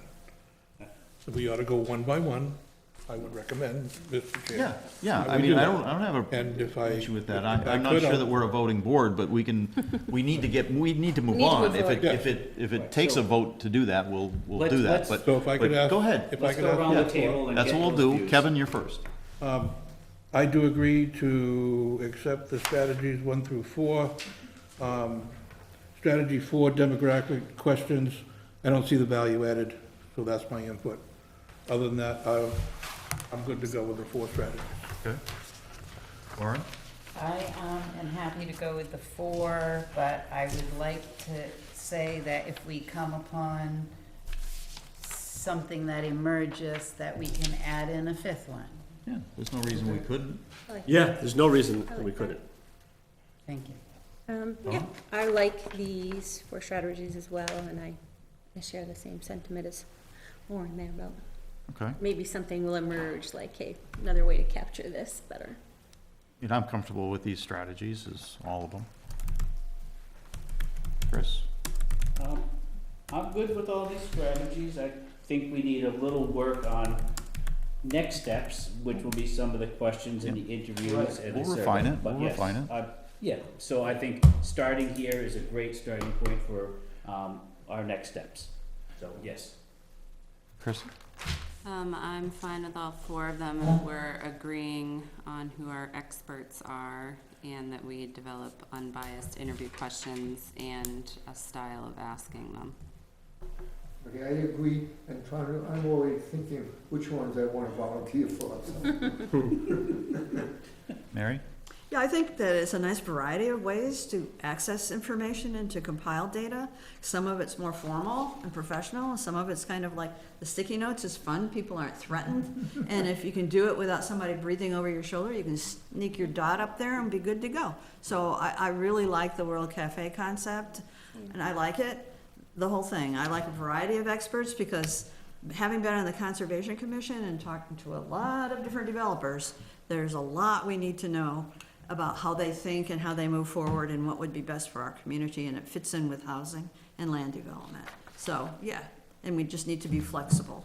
And I would add that, you know, I don't think it's smart, I don't think it's wise to ask one expert. No. I mean, I think that we No, should. it's just- we- yeah, no, yeah. No, I mean, I think that if we're gonna ask surveyors, like, we should try to, you know, get 5 surveyors in town. We're blessed, we have a lot in Nottingham, too. And, you know, et cetera, et cetera. I just think the more input with experts I can be agree. dangerous. That's You know, fine. experts have caused a lot of harm in community settings. You know, we've been taught to sit back and let the experts tell us how to farm and how to do this and how to do that. So I'm a little bit wary, but I think that the greater number of experts, their safety in.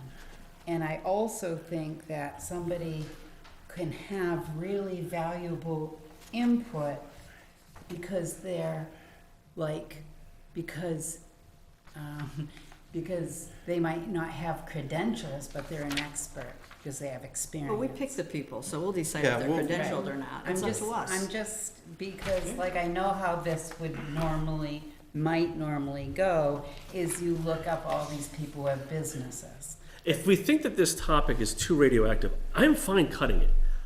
And I'm fine with pulling that off. It doesn't have to be. I've just seen it work. Yeah, I guess maybe it's because of what I do for a living, but I'm getting a little offended at the same token. Like, I don't think the whole expert is biased. Like, that would say, like, when we come to the conservation chapter, we won't employ this strategy and, like, interview a conservation expert, you know what I mean? Because I guess then someone else could say, well, they have a bias. Like, I think we have to respect, like, who are the experts in the field, and yes, have a nice variety, and so we're having a balance. So I think we definitely have to be careful in assuming that everyone is There is a biased. real financial gain, though, for surveyors, developers, real estate agents. There's also an incredible amount of knowledge. I mean, they also like design roads to not impact waterways. They design drainage to protect the soils and water. So they also have, and they Some see of what them works. have. And we, as a town and the planning board, and just as the outcomes,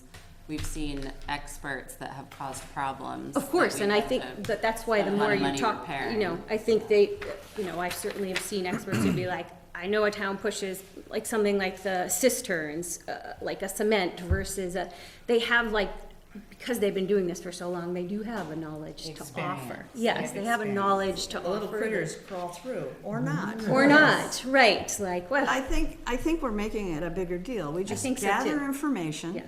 and then we compile it, and you see, all right, what does this information tell us that we can utilize moving forward with our project? It's not like we're hiring them, or they're going to make a decision about this culvert goes here. No, that's not what we're doing. It's like gathering information. And I can't pretend that I know about how you put a thing in the ground to put a post on when you're building a house. I don't know anything about that, but I can tell you a lot about wildlife, okay? So we have to employ a certain amount of expertise, and we filter it. It's not like they're making a decision about what we're doing in the town. We're going to use what we gather to make decisions about what we recommend we do in the town. I said I was fine as long as we all agree on who those are. I think having several Yep. experts in the same field is great. Okay, well, this is, And this it's time to actually, move The on. problem is just the word experts. Maybe it's just professionals. Key informants is the word. You know, key informants, you did use key informants. You know, like Tough crowd. experts. I'm gonna use this as a segue into assigning people or volunteering people to specific strategies. And it sounds to me like Lauren and Kristen are gonna be on the key informant interviews. Mary is definitely gonna be on the workshop, I would love to be on the workshop. Yes, same, I like the workshop. and workshop's Steve wants to be on the workshop. All right, so we'll put everybody on the workshop. Seriously though, I mean, you guys are very passionate about that, and making sure Yeah, that we I'm are happy to unbiased, have a that balance, if you yeah, guys would to like come up to with a do list. that, Well, yeah, but I mean, I'm interested in a lot of these. that's fine. Okay. You can be Okay. on more I than one, just- I'm not, I just don't like to be boxed, I'm not boxing you in. Okay. I'd be happy to you come in. up with a list of, like, a swath Yeah, of different public and community interests and Okay. expertise, definitely. so let's get at least 2 people for each one of these. Yep. And you can be on multiple ones. So the workshop, raise of hands who wants to go stick some dots to a board. Tell people how to stick dots to a board. That's not how we do the workshop. All right. I'll get, I think the workshop Dawn? is kind of later, isn't it, Blair, after? Yes. yeah, but we're gonna assign people now. After we talk to some experts. yeah, because Now Mary's kneeling. Non-biased.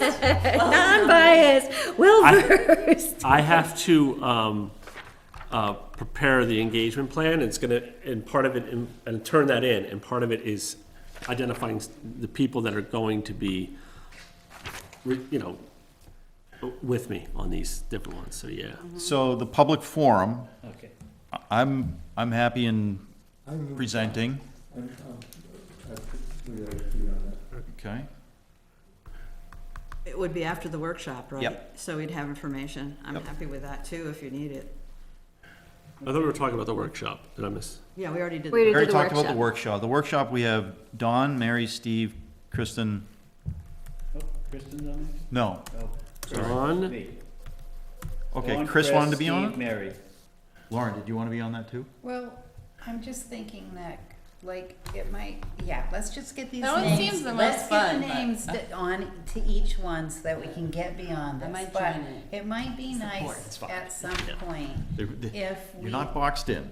It would be nice at some point if we kind of gave our group what we've got accomplished, and that we can go and That's a visit. given. We can go and visit the other groups, because we might have some really valuable input, That's a given. okay? You know, like, that's more organic. Yeah, we're all here. We're gonna report out after we do things or as we're planning things. And we do, at the planning meeting, for example, we do have, you know, a circle at the end with the go-round table, and one of the things, they have the selectman, the ex officio member, and he says, you know, this is what's going on with the, you know, at the select board, and just brief. We do talk about, what's happened here, so we're gonna talk about, you know, we have an engagement plan that we're starting on, and, you know, formulating ideas for, you know, surveys and working on the survey, so, that is all shared, that's, so. Mr. Chair, strategy 4, Yes. Kevin? sign me up for strategy Got it. 4, please. I'm trying to move us along. That's visioning. Visioning? I would love to, help get as many people as we can do the survey, so I'd love to help with that type of outreach. Okay. Survey? Okay. Just keep in mind, it shouldn't be overly long. No, we're gonna work on No, I that. just meant We're maximizing gonna- the engagement, We're so gonna, coming we're up gonna with QR work on that codes. as soon as we fill out these 10 names. We might even be able to like ask the library if they can dedicate one of their computers on a Saturday from Oh, that's a 10 great to idea. 12 or whatever to fill out the Well, we survey. could all individually kind of Okay. compose and We have send a- them in. How many, do We've we got, have? we've got everybody on a list. We have a good mix? Yeah. Okay, I didn't hear any let's of it. move on. So I can give you my piece of paper if you want it, or read it to you. Yeah, read it to me real quick. All right, so strategy 1, we have. The interviews? It's whatever your strategy, Okay. your strategy I is. feel like I've been hearing different, people reading different strategies. So the interviews. Yep. The interviews, at least the members we have right now are Lauren and Kristen. For strategy 2, the workshop, we've got Dawn, Mary, Steve, Lauren, Chris.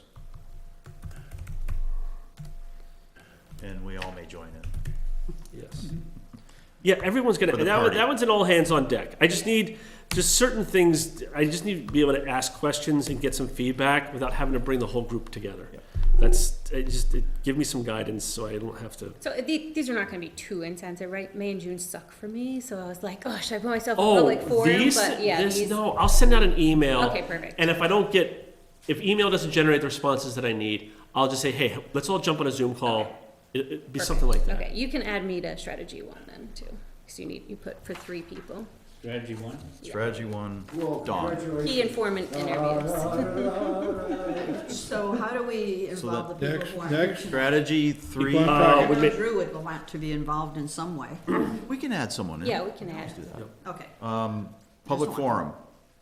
We've got myself, Dirk, Steve, and Mary. And then the survey, we've got Kevin, Kristen, Steve. Chris? Yeah. Was your hands up? Yeah. Okay. All right, that's it. Survey was Kevin, Kristen, Kevin, Kristen, Steve, Chris. I missed, yeah. All right, good. And just as a footnote, there's a number of people not here, and Yes. I'm sure will want to Yep. participate. I will make sure they get on a group, but at least I have something to work So with. when you're home, you can feel you've accomplished something. Exactly. We're not out of the woods yet. This was item 1. Now we've got to move over to item 2. So, Survey. Come up, survey. All right, so, right, between, what I received and as like an addendum, from Tammy, from Kristen, from Mary, I think that's all I got. There's probably another 20 questions here. Although Tammy's could probably be one question with like a bunch of options, however we wanted to do it. But, and then, like I said, I have about 20 myself, Right. total. What did I say? Oh, no, I have about 30. Jesus. 20 questions, might be a good survey, with 10 narrative, 10 multiple choice. When you say narrative, okay, narrative in the body of it. No, Write something. your response. You're right. Your response. The answers are narrative or multiple choice. Ah, Yeah. That could be the goal for the final one, which is 20. So 10 and 10. We could move those numbers one way or the other. The goal for tonight should be, if we're looking at 50 questions here, can we get it down to 30? So let's go 35? through them and eliminate some or combine them. Two options. It's gonna be, there might be some jumping around, but we can certainly take a first pass and see if there are ones that people agree that are, this one's no good, we don't need this one. Okay. Go for it. Can we well, let's start with the first one, big picture number 1. have a goal of, like, what are we trying, what information are we trying to gather to for what purpose? I know we're doing a housing chapter and it's talking about housing, but, and what's the goal? To say we need housing, we need more No, housing? the goal isn't to get to a Nice specific house? answer, it's to get a general vision of what the community Yeah. thinks about when it thinks about housing, and it's in Nottingham. So, that could be, anything from, you know, what's been your experience with housing development that has happened, to when you think of living in Nottingham in 5, 10, 20 years, will your current home meet your future needs? So things like that, and then you have the multiple choice questions, which, as we went over earlier, tend to get into a little bit more specific stuff just by nature of the question. Is it easy to So can kind we of just go- first can we like go weed out start- the ones that probably are not pertinent to this chapter? Because I definitely see some in here that are, and I think you said earlier too, that I feel like are maybe a different chapter than housing. Yeah. So can we that- go through them one by one I just wanted to and add. go around the room Do we start with so that we Tammy? can get something done? Love it I when know, speak yeah. there. Go for it, what's up? Mr. Chair? One more thing was like, for housing, because I think I just want to express a little fear of mine that I have is to like, you know, bring in a bunch more houses or residents and not be delivering on what we have. Like, we have road maintenance issues, we have school, we have other issues. So is this a good venue to be capturing how people feel about the current state of our community and municipal offerings that support the houses that are here? You know, I saw that question of yours, I think it was one of your first ones. I think it's a good question on its own. I don't know that I would want to say, let's keep going deeper on that road. Again, as I said earlier, by doing these chapters individually, you kind of have to have some blinders, because you can just kind of keep adding on to the bucket of questions, and you just never get anywhere. But asking a question about making that connection between services and housing, sure, yeah, I think they play a role.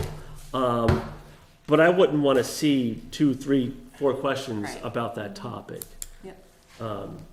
Even like, I didn't know, like, encourage bed and breakfast and small inns, is that That's, kind no, of a that's a different land, category? Right, that's that's for a different, one of the other economic development chapter or land use chapter, yeah. So that's the type of thing, and that's what I was saying with Tammy's, a lot of these,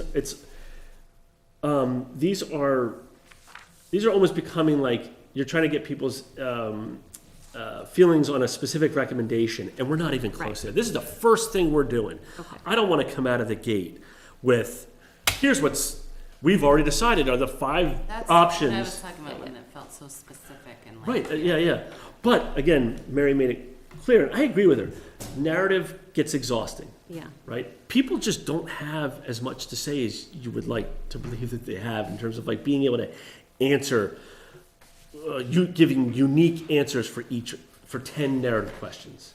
No, right? I don't, the format isn't bad. I think to your point about Tammy is it's like getting into, we want to generate more income, and how do you feel about this? Like, it's like, Yeah, I I'm don't, all for that, man. yeah. More income. but economic development would be, or is community a good? Yeah, well, so some of the, like, her question about, you know, Dawn just brought up, about encouraging bed and breakfast, that's not for here. Yeah, I can just say that out loud, that's a distraction. Yeah. But some of these other ones, it's, Encourage. I think the some idea is there, it's just too early in the process. I Yeah. think these are the kinds of things that you do at the public forum, or maybe at one of the workshop tables. or can this all be a multiple choice of like, you know, indicate your interest in, and then it's like, click here if you're interested in exploring any of these other things for the town of Nottingham, and it's the flexibility for backlots, ADUs, senior. I just assume let's put them aside for Yeah. now and address them in a different way. Mhm. Because I think there's value to them, I don't know that this is here. Because this, like I said, this is the first time people are gonna be hearing about this project. You guys are all eyeball deep in it, but they haven't really heard about it. So, let's do what Kevin's suggestion and start going through them one by one. I'd just like to We ought say to go around the table, that one with by these, one, instead of piecemeal. like with these Look at each, questions, can I have the floor, please? Look at each one say yay, nay, and you take notes on the consensus that this should be deleted or this should be enhanced or whatever. Yeah. That's my suggestion, or we're never gonna get out of here. Yeah, Some of us are gonna get out of here. Okay, what I want to say I is haven't really this. gone into that. If you're asking a question, you want to learn something. Yeah. And so just to say that increasing the flexibility of back lots, all right, like you say, some people don't know what you're really talking about, increase the flexibility of back lots. And so if I support it or don't support it or neutral, I'm really not, as the giver of this, learning anything. yes. I mean, when you ask kids questions in school, you want to know, do they know anything? And so I want to know something as a result of asking questions. And so I think we need to be really sensitive to that. Am I learning something from their response? That's a great, you should write questions. Yeah, You should be on the survey committee, Mary. yeah, like one of the, like we might learn from the survey that people are saying, oh, we don't want to be inundated with housing, but we do want to offer up different types of housing, like have a variety of options. We want our zoning to allow for that. Well, then that makes this Later, yeah. later at the workshop, say, okay, one of the things we heard from you all is that you want to have different types of options. Well, here are some options that we've come up with. Tell us what you think about them. And then people can ask a follow. Well, can you explain to me what streamlining approvals, blah, blah, blah. Okay, well, that's what this means, you know. I might have to take that table, but, you know, that's what I'm hoping we can get out of this. Can we start with the 11 narrative questions? Because I feel like those Yeah, are that's where we're sort gonna of- start. Kevin's gonna go first. Okay. Then next, you're, So, do I have the floor? Follow his lead.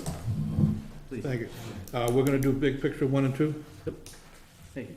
Number 1, I propose that the first sentence just be deleted. What has been Nottingham's experience with housing development proposals? Many people don't even know what a housing development proposal is. Second sentence, how have you felt about recent housing development projects in Nottingham? That's pertinent.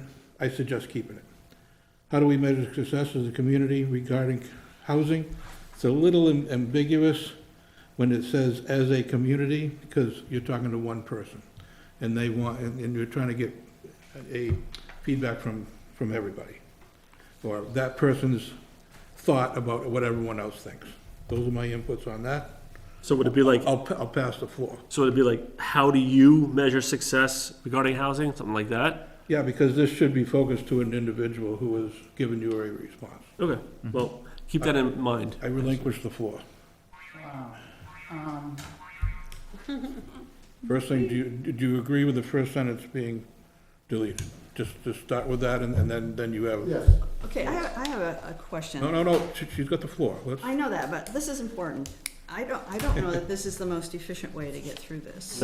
Well, Because I haven't thoughtfully read these. well, I either that or really we all haven't. go away and But we maybe, submit our inputs. well, maybe it would be better if we're all given a couple of days to go through this, make a couple of comments, email it to Blair, and then he shares it with the people who are on the survey committee.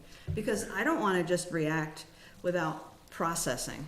And okay, I got it, but I Is just, that oh, acceptable yeah, to here's a your- survey, man. I thought Your you design were- and Blair? I thought that was our homework because we had on the agenda to discuss I and know, decide but on some of the survey. you read it a different way. If you're reading it, you're saying, okay, here's some survey questions. But I'm not ready to say, ditch this one, reword that one, and, you know, that kind of thing. I didn't read it with that in mind. I read it, here's an example of a survey that we can use to build ours on. Well, maybe we can read these questions and say, if I got this question, how would I react to it? What would I think this seems to mean?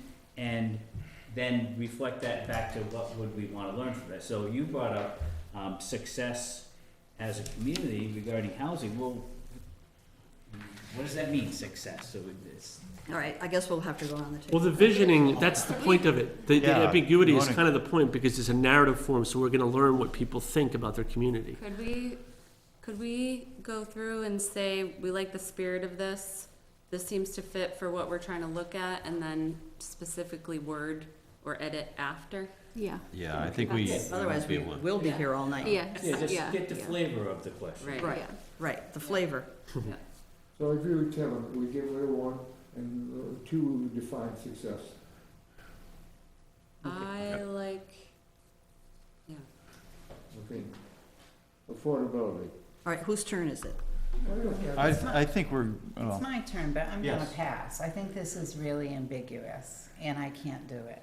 I'm slow processor, and these questions, like I say, can we just accept these questions and maybe give feedback of the ones we don't like? I mean, how can we simplify this? This is Yes. a lot of material it I is. thought that's it what we is. were doing to tonight. digest. Well, we're already 2+ hours into tonight, so, And can it be open so that if there's other questions that we want to add, that we can? And of course, the answer is going to be yes. you I sent a think. survey of the survey to I the, thought, think I that's thought what- we were supposed to get those questions to you by last Friday, then you were getting these out, we were reviewing them, and then deciding tonight which ones were important to keep and which ones were gonna be striking. I did questions, but I didn't send the them, objective. and I didn't know that they had to be about housing. So, you know, Okay. What does the group feel about, right, yeah, listen. What, do any of these jump off the page as saying, look, this is just not what we're trying to get after?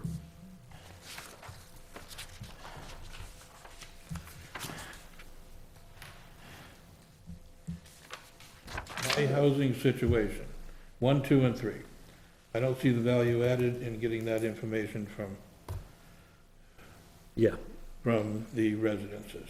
yeah, those were pullovers from other communities. I wasn't a big fan of them, What are but. we talking about What, now? yeah, where, On the next Okay. page? So if you go on page 2, my housing situation. oh, at the top, Yeah, I agree. but Yeah.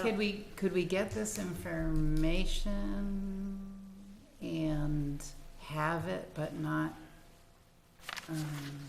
we've got to get from 50 to 20. Yeah, yeah, let's just get rid of I it. like taking those three. All right. Because if you live in Nottingham, your opinion is important. Neighborhood characteristics, 4, that's somewhat ambiguous, opinionated. Again, I don't see the value added. Which one? Neighborhood characteristics, number 4, Yeah, I heard that. indicate your level of agreement with the following statements. Yep, I know that. Those are, Okay. So number 4. I agree, Yes. strike. Yep, all right. Wait, yeah, I don't know, I don't agree with that. I feel like that's an important, Where are we on wait, yeah, We're all over. multiple choice questions. My housing situation. and then as I Okay. stated earlier, demographics, sort of in whole, doesn't bring a lot to the Thank goodness. housing question, in my opinion. Which one was that? Some of the demographics, some of it does, and I haven't deciphered what I do like and what I don't, but most of We this just skipped way. is. I know, we're like jumping all over. I asked if anybody would just help me eliminate some. We Right. gotta get Yeah. from Right. 50 to 20, is- and we've been here for 2+ So I hours. had the 4 and I took it. So, Okay. We're just we've gotta, doing your document, right? We're Yes, just talking about your yes. document, okay. yeah. just, can we just go back for a second? Okay. To my housing situation. I think number 4 is really a good question. I think, Yeah, I do so too. I don't want to throw that one out. Okay. I feel the same. A lot of those are not real, I mean, Well, maybe the options can be worked Yeah, better, yeah, but I think it's an gotcha, important, gotcha. yeah, Yeah, I think what it's do an we important think about- question and know Yeah, what people's yeah. impressions It's like, are. it's I about agree. connection and Yeah. what's important to you in a neighborhood. I think that's Yeah, I the think community you're right. piece. Yeah, yep. yeah. Okay, sorry. The idea is it's a values question, right? Right. And when you're doing a visioning survey, values is kind of the same thing. So that's why it's in here, but it doesn't have to be. Okay, going back to rural character, Okay? I like those questions.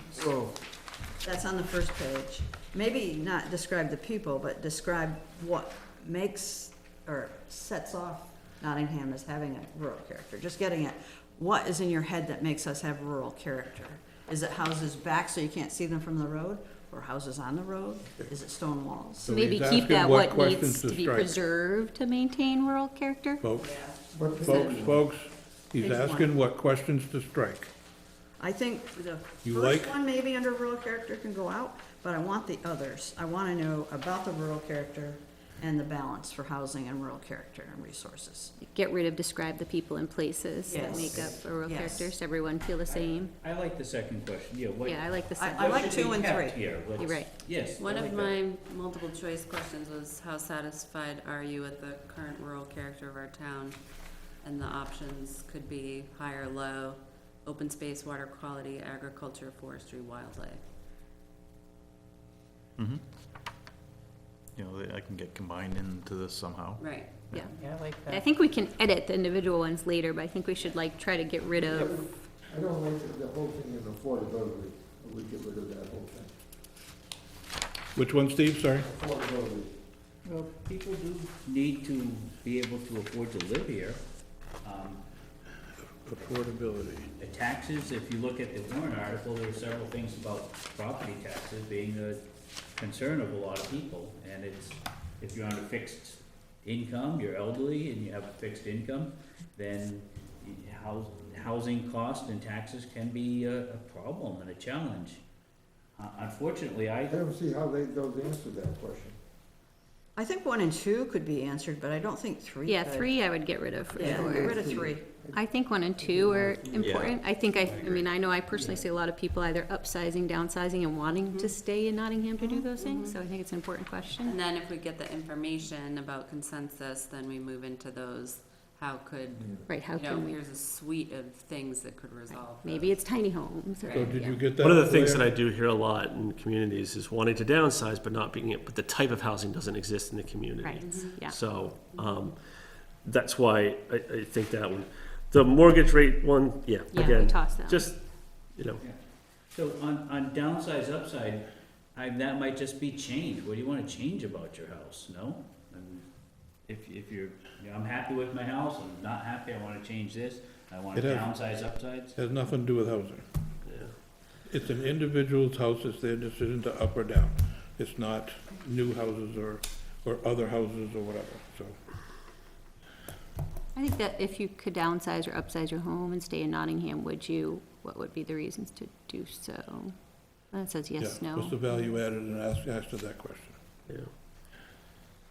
I think we Because, can, you know, yeah, because part of this is like, Relative to EDUs. if people or say ADUs. something like, yeah, I would love to downsize, then you can get into, okay, well, here are some options, right? But that's in a later stage of this process. Yeah.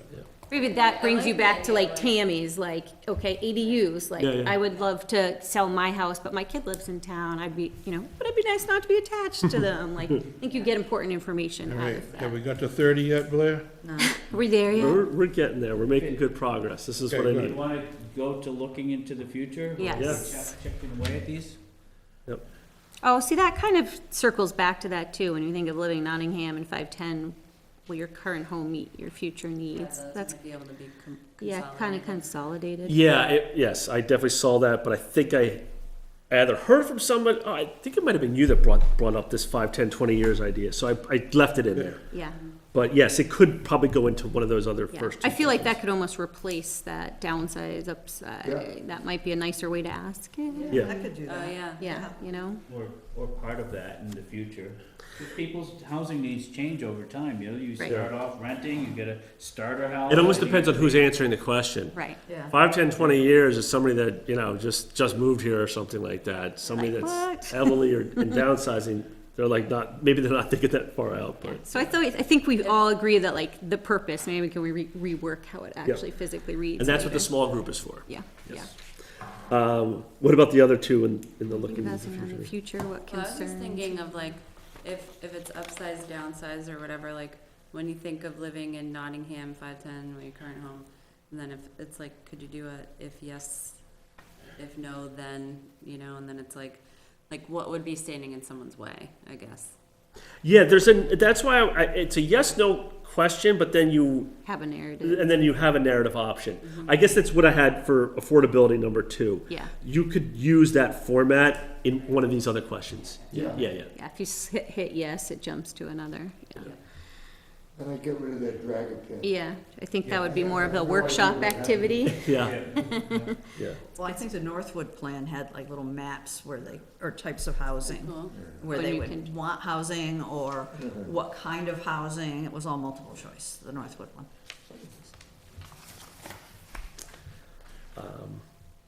Okay, this Well, is, So number Carol, 2, into looking in the future, we liked that. I think that's great. I Yeah. like that one. Yeah, concerns. Yeah, I like that. yeah, again, that's a lot like that sort of open-ended one at the top. How do you measure, how would you measure success, right? It's getting at a value statement, so. I like that one a lot. All right, so we at least got We're a one, rural character now. we got 3 out of the 11 crossed off. That is good. I didn't even think we'd get there. I'm impressed with us. Yes. So now looking at the multiple choice, Kevin got us started on the right foot with taking the Did we first 3. finish rural character? We said we liked rural character, we we did. combine it with Yeah. some of the Nottingham. language I had. Rural character, rural character, we're getting rid of the first question, but keeping the last 2, but they might be fudged. Okay, Okay, Yeah. yeah. Wording or and stuff. smushed together. Yeah. Yeah, okay. Yeah, it might be one question at the end of the day. Right, right. But So does neighborhood characteristics work at this point? I mean, I like the questions. I but- like it. But Yeah. just maybe some of the options. But is it would be housing? different. I'm sorry, say what you were gonna say again, Mary? All right, neighborhood characteristics. Yep. Is it housing or is it one of the other chapters? Because you were talking about businesses not fitting in with housing. That's the Yeah. only reason I'm questioning it. So in our last conversation, we had, I had heard someone talk about a village area. Right. And I didn't know what else to put that under for a big banner heading. It was sort of an arbitrary thing to call it a neighborhood characteristic, but, Yeah, but I like the questions. I just didn't know if they belonged here. so what do we have? We've got, Two that kind of, for me, that kind of jumps out at like that open space versus like, and I always, this is where I worry a little bit too, cause like, I hear a lot of people like, oh, I miss the old neighborhoods where houses are spread out and they don't like the open space, but then when you explain the purpose of the open space, it'd be a totally different reaction to Sure, it. yeah. So how do we I feel like that question is kind of trying to dig into that without doing the whole, do you like open space versus, You're in the neighborhood characteristics one? Yeah, no, so Mary had just, was asking if that was more of a housing, or, I was looking at the first one, I think Blair might have been looking at the second one, the village area. Can we say anything about like, I don't know, other towns are balancing rural character and need for more housing through village districts? Like, how does that resonate with you, or, I don't, can we, That kind of speaks to what Mary was saying. Yeah. It's like you teach them a sentence. right?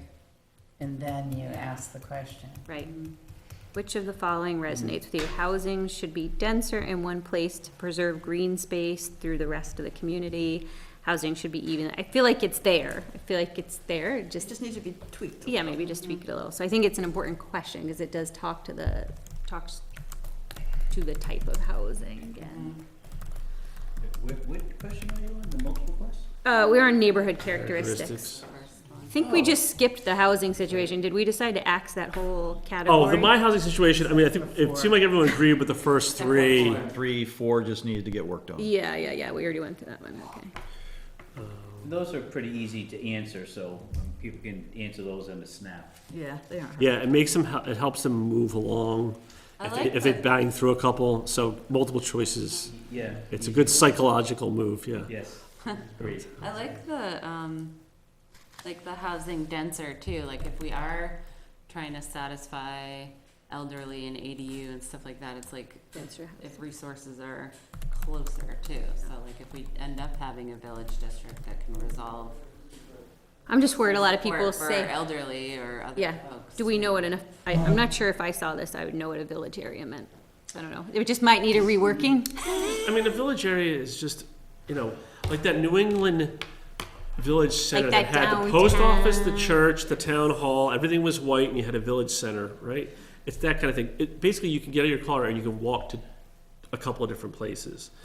You know, Liar's Paradise is sort of just off on its own, but if there were, you know, a couple of things, you know, mixed use, Yeah. Yes. business, two houses on top or something like that, you know, just in that area. I'm not talking downtown Rochester. That's why we say village instead of urban core, right? Can we just describe it, maybe reword it a little? Yeah, I liked what you said a second ago, or what you had said Are about, you Village happy center, with maybe? the village area in Nottingham? We already have a little village area. You may want more or think you need more, but if the land isn't available, you ain't getting more. That's right. So, you know, is there a need? Is there Is there a a There might be a desire? need, Maybe a but want. that doesn't mean it's coming, Maybe a want. because there's no land available for it. well, So- there's always land. It's just a matter of if you zone it, then somebody can come in and build it, you know, But there are already people living there when, and eventually they will move and sell. so, you know, It's not happening overnight. This is the type of thing that takes 20 years Right. to come into place. But you take these steps today.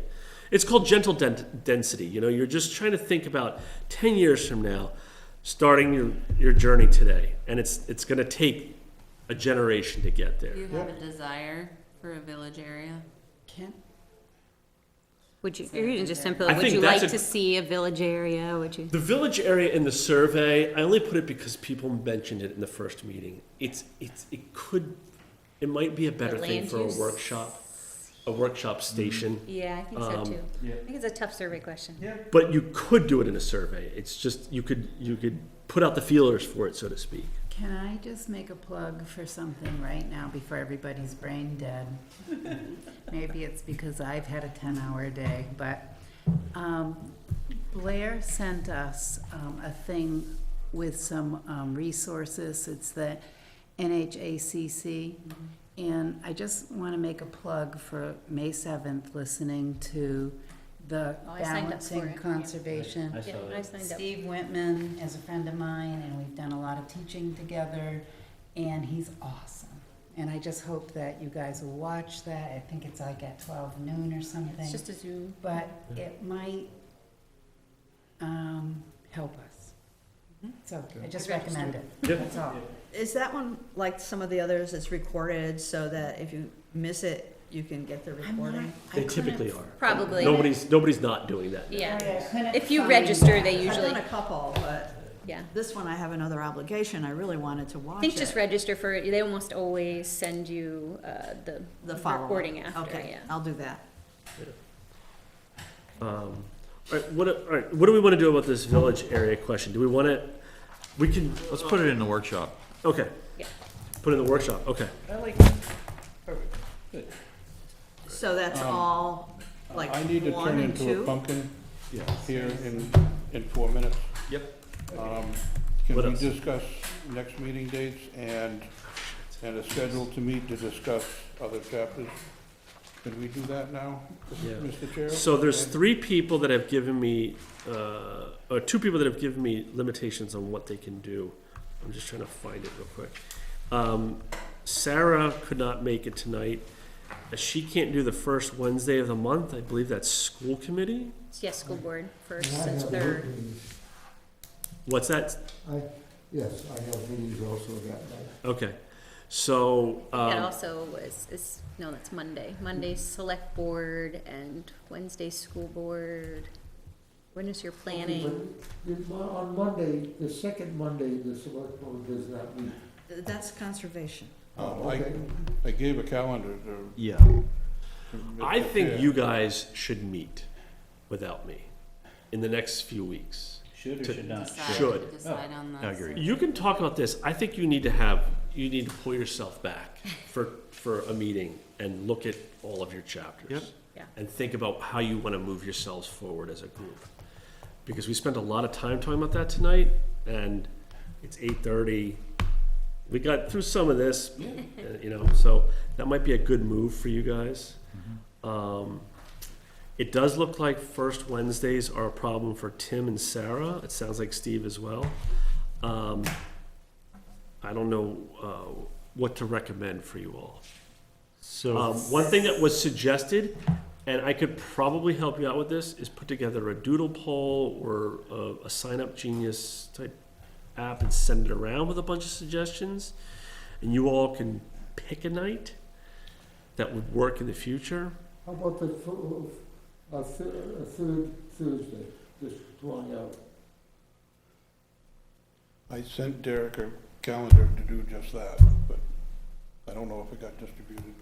I didn't get that Third Thursday is May request out, fifteenth? but Yes, the third Thursday. May 15th. How is it May 15th for anybody? What day is it? It's a Thursday. Thursdays. It's fine.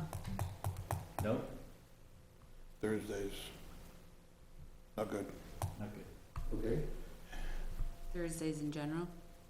Yeah. All right, the What was- fourth Wednesday, planning or the board, third Wednesday. third Wednesday, That's school board. Oh, School board's fourth first and Wednesday, The third. fourth Wednesday, planning board, Second Okay. Wednesday. all right? planning board. Planning board. Wednesdays are, Tuesday, Tuesdays are better nights for public meeting, or meetings. I just can't do the second Tuesday. What about the 20th? Mhm. May 20th? That's zoning. Is that zoning? You On have a to Tuesday go- night? Tuesday, third, yeah. Third Tuesday of the month? Well, that's And we have a case this month? when's the PLA? That's the fourth. fourth Tuesday. Fourth Tuesday. So, do we have any, There's, this is gonna have to take a spreadsheet. That's what I'm saying. Yeah. So I'll send out a doodle poll for that, and, So I gave you an I'll example. send, yep. I'll Send it out, get it back. send that and out. then pick one. We'll, for Yep. 2 to 3 weeks out, and see if we can get together for an evening and do that. Okay? Problem with all these committed people. I know. My date calendar's full. So Okay. did we say something I'll for the send- 20th or 27th? I'm gonna send something out. We don't have anything committed. Did we want to just talk about those real quick, or that's out? what? Those already have been shot down. Shut down, okay, I didn't catch So- that part.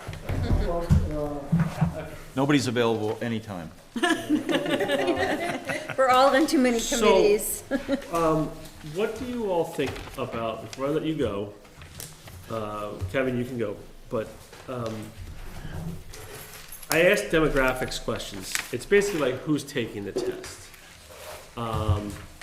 Do we feel like, Does that give you any information? Does it help you? well, it'll let you know if you're getting all people that are, of a certain age, or, a certain, like, they're retired, right? Like Have kids. yeah, you might- school, might- You know, you might just see a pattern emerge, but, It's challenging, A because that's subset of the, them would be useful, but.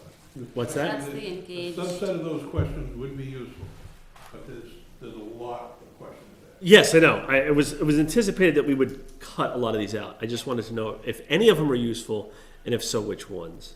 The How about not compilation useful? Is what I had in my mind too, is just to get an idea of who is answering the question. So maybe age and, Since it- Age, yeah, and since it's housing, maybe just do you own, rent? yeah. Yeah, everybody owns here. yeah. There are It's like very 80, few 90%. Hmm. I mean, we can do that. It's a 2-second question, but I may not have even included that just because of That's that. fine. Yeah, I don't think we need 7. I don't think we need question 7. I think. See you, so. Kevin. Thanks, Kevin. Yeah, I agree. Night, Kevin. No, we don't. I mean, it's Same reason, yeah. income related to housing. My household income is, I certainly see that question a lot in housing, but What, income? yeah. I don't know what it like serves us. Yeah, that's fine. Data out there that we can use for us. Oh, yeah, yeah, that's Yeah, true. I We Already already have surveys that that have data. done for this community. as But far who as is incomes. taking this survey, I think? Oh, is who's the- taking this survey? Who is taking this survey Yeah. demographic? It was just to give you, I don't, yeah. yeah. Like I said, we don't have to ask it, but it does, it might give us something. So, I'm more interested in like employment, like do you commute, that. Some of these Thanks, questions that are kind of sensitive, you could give an option I choose not to answer. Right, good point, Yeah. yes. And then if you have that, we can ask it for those who are willing to answer it. Thanks, and but no thanks. But what is that telling us? Like, are we qualifying the That they data might, that they give based on their, they might have Experience or difficulty owning a perception. home here. They might be interested in rental property, I don't know. could we ask that? I Well, think so the first one, it says, I'm a year-round Nottingham resident, I'm a part-year Nottingham resident.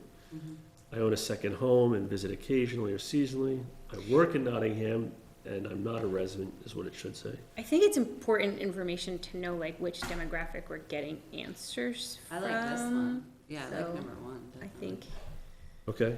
So maybe one, and I like age? age, yeah. Yeah, I think age is probably an important one, because that, Did I not put that on here? I keep it looking. is, it's number 4, what is your age? Yeah. Oh, I didn't put the ranges, that's why I'm not seeing it. I was looking for ranges. Okay, thank you. I think, I don't know, I like 2 and 3, I think, if we're trying to understand what people's struggles are, right? Yeah, I like 2 and 3. Okay. I like No, 2 and I- 3, because that gets I us. like 2 for sure, yeah. Yeah. All right, why don't I leave 1, 2, 3, and 4, take off the other ones for now. I So think five eliminate is, I 6. think 5 is good. Unemployed, I know there's a transportation section and there's a commute section, and it's somewhere in a lot of the demographics, we see different areas where people work and travel. Is that helpful for us to learn that? For example, I saw a stat that said 46% of the people travel, towards the seacoast on Route 4. Does that tell us that, there should be more housing in that area, or does that, if we know where they're going, Right. how far they're commuting, is that important to us? That only tells you they use the Ledge Farm Road. I think that's more transportation And related. I think it would be a difficult question to structure. Yeah. I'm not saying it's impossible, Okay. but yeah, I think that would be a hard one for me to articulate, because What I'd are have to we- offer a variety of options, and I don't know what I would say. you What know. are we doing with the income data? I'm just curious. We're not, It- I don't think we should include that. I don't I don't know either. the value of it. Okay. Do we think 6 has any value, of, I was kind of wondering about that one, because, I think they talk a lot about the sandwich generation and how so many of us have like our kids living at home and our parents, and that Yeah. is a housing related question, so I don't necessarily know that that's asking it the right way, but I feel like not the way there's you, a- you How many frame it, yeah. generations? How many Yeah, generations? I feel like that actually is an important housing question to find out. Because there's a difference there. There's a difference of having, being a married couple with, 4 adults in with the house. adult, infant, parents. infant child. Yeah, Right. it's another thing to have Adult children. adult children who have come back. Can we Or adult make that parents. a Or number and then a parents. narrative? Parents, that's what I'm thinking, more parents, What did you say? 'cause- Can we make that a number and a narrative, like, 4 people, 2 kids and 2 young children? I'd much rather, this is the kind of question I would love to have it as a data point rather than a narrative, because I like we how can, many we can look at it adults. more easily. I think how many adults simply, because the dependents, like, I don't really wanna know if they have 5 babies in the house. I wanna know if they have 6 adults trying to live in one Adults, yeah. single-family residence home, so, I don't, All right, I'm gonna put a circle around it that we're gonna keep it, but this will be one of those ones that we We work rework on. in the small group. yeah. All right. That's good, because we cut off, we took out, the my housing situation, demographic stuff, and I think that it was good to have, it's good to keep some of this. So I'm glad we could at least get to that.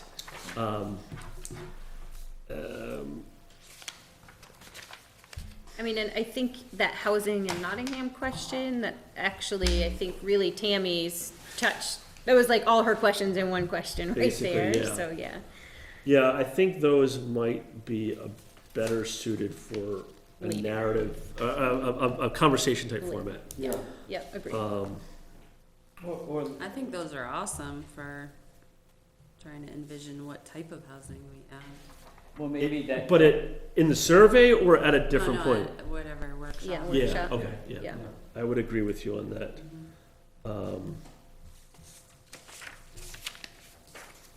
Because like, you know,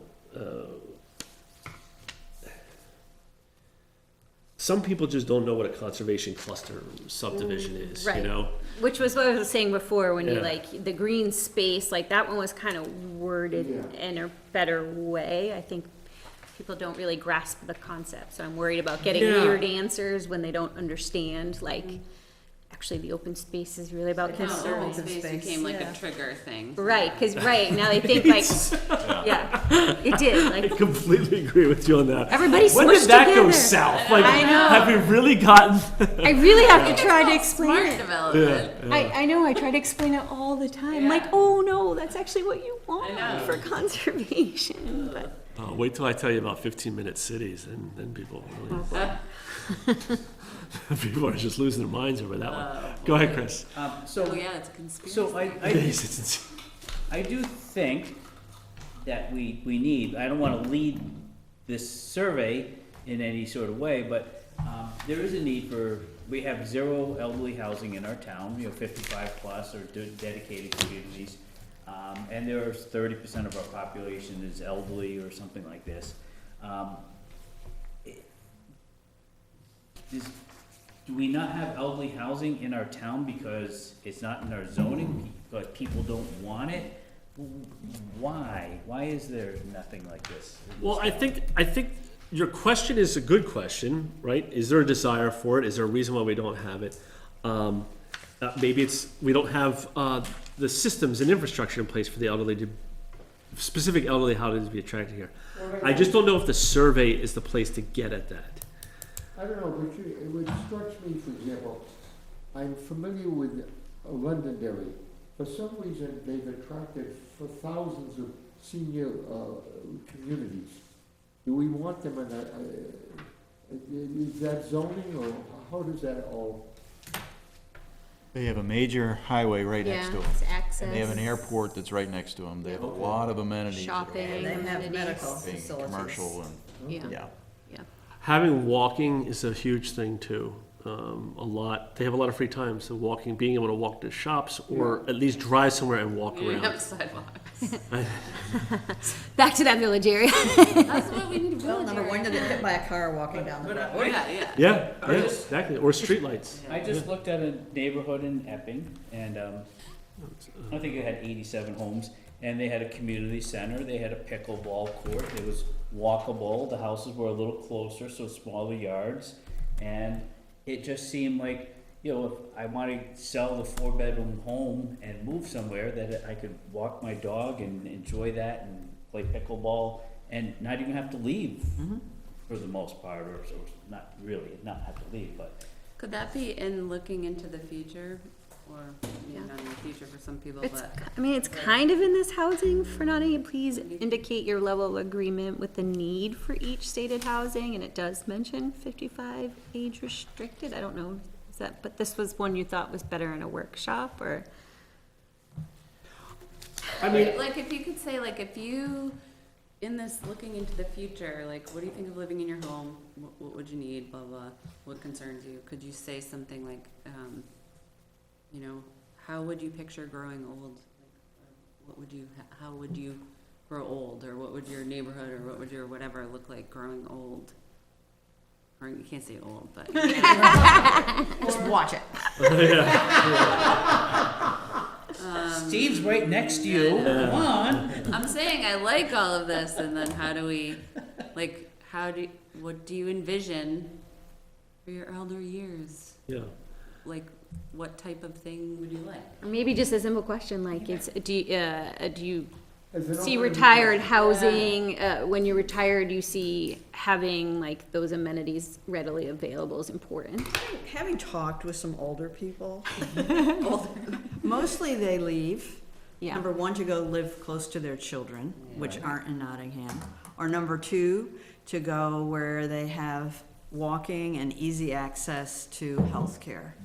And I don't think they're ever gonna walk or have easy access to healthcare in the next 10 years. But isn't there all kinds of different elderly housing?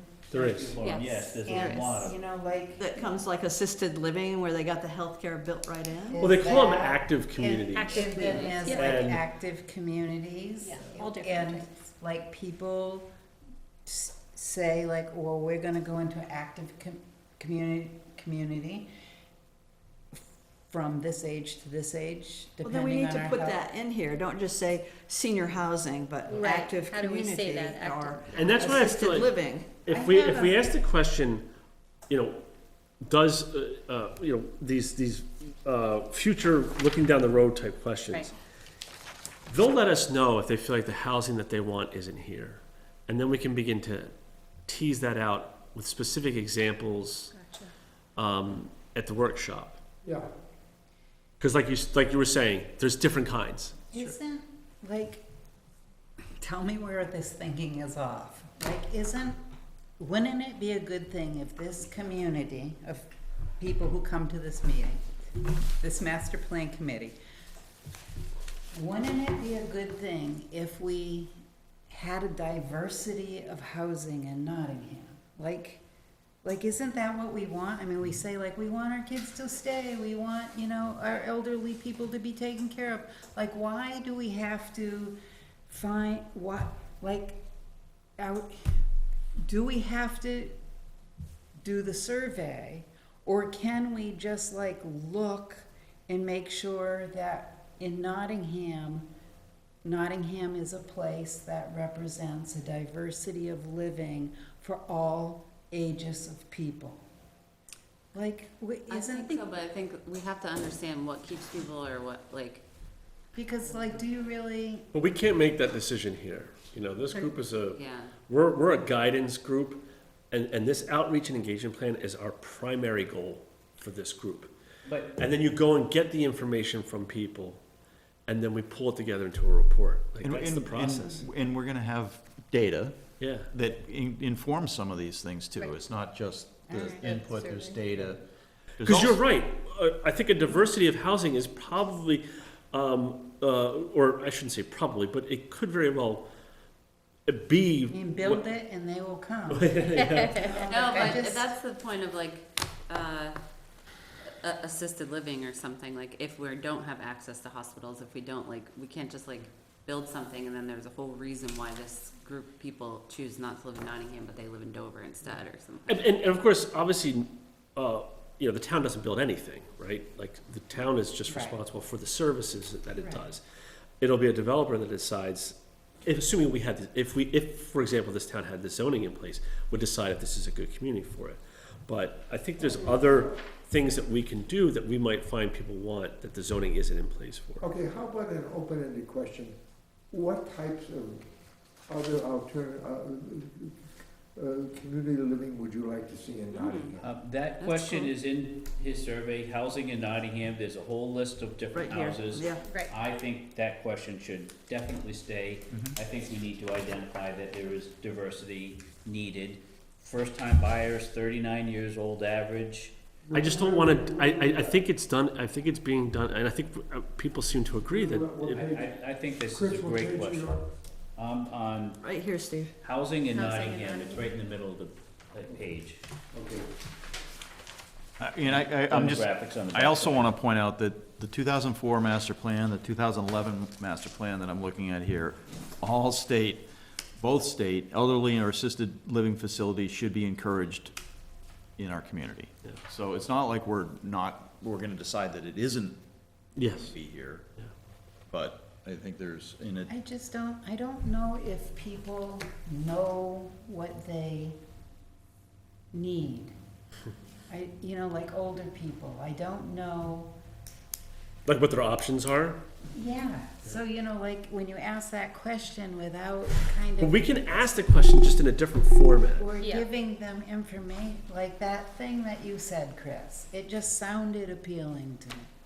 It sounded really appealing, but like, I didn't think of that before until you said it, and then I was like, I want a couple of those in Nottingham. So like our older people like have a place to like go, depending on, you know, they have a dog and they wanna walk it, or like that maybe there's another development that has more assisted living. I don't know. Yeah. It I, just- I think you're gonna get an indication through the survey that people want different things. Okay. And then we're gonna pursue those different things in a different format, all right? At our workshop. At a workshop, exactly. And That's you're why on you the have vision workshop boards, team, the so hang workshop. on to that question. There's your quick goal. Hang One on. more point, All right. I wanna make it, I wanna get this out. Do not, you have ADUs. No one, I don't know what an ADU is. Right, exactly. That's why we're gonna hold that question until the It's workshop. like, okay, I'll explain it on the way home. And it does, Oh, did you want the answer now, or? Oh, I'm Yes, you didn't sorry. know that. it says tiny, in-law suites, garage apartments, backyard apartments, tiny homes, et cetera. It says it No, right that's in. not an ADU, what is an ADU? An ADU Accessory is, dwelling unit, so like an apartment above your And then you garage, have another apartment in What your does house. ADU stand for? accessory dwelling unit. What accessory? Dwelling unit. Good, okay, I just, when you come up meetings, you hate these jargons. You should not hang out with teenagers then, kids. You have to ask every day, what does MME mean? Yeah, that's about the only one I know. All right, we good? yes. All right. Thanks for everybody's time.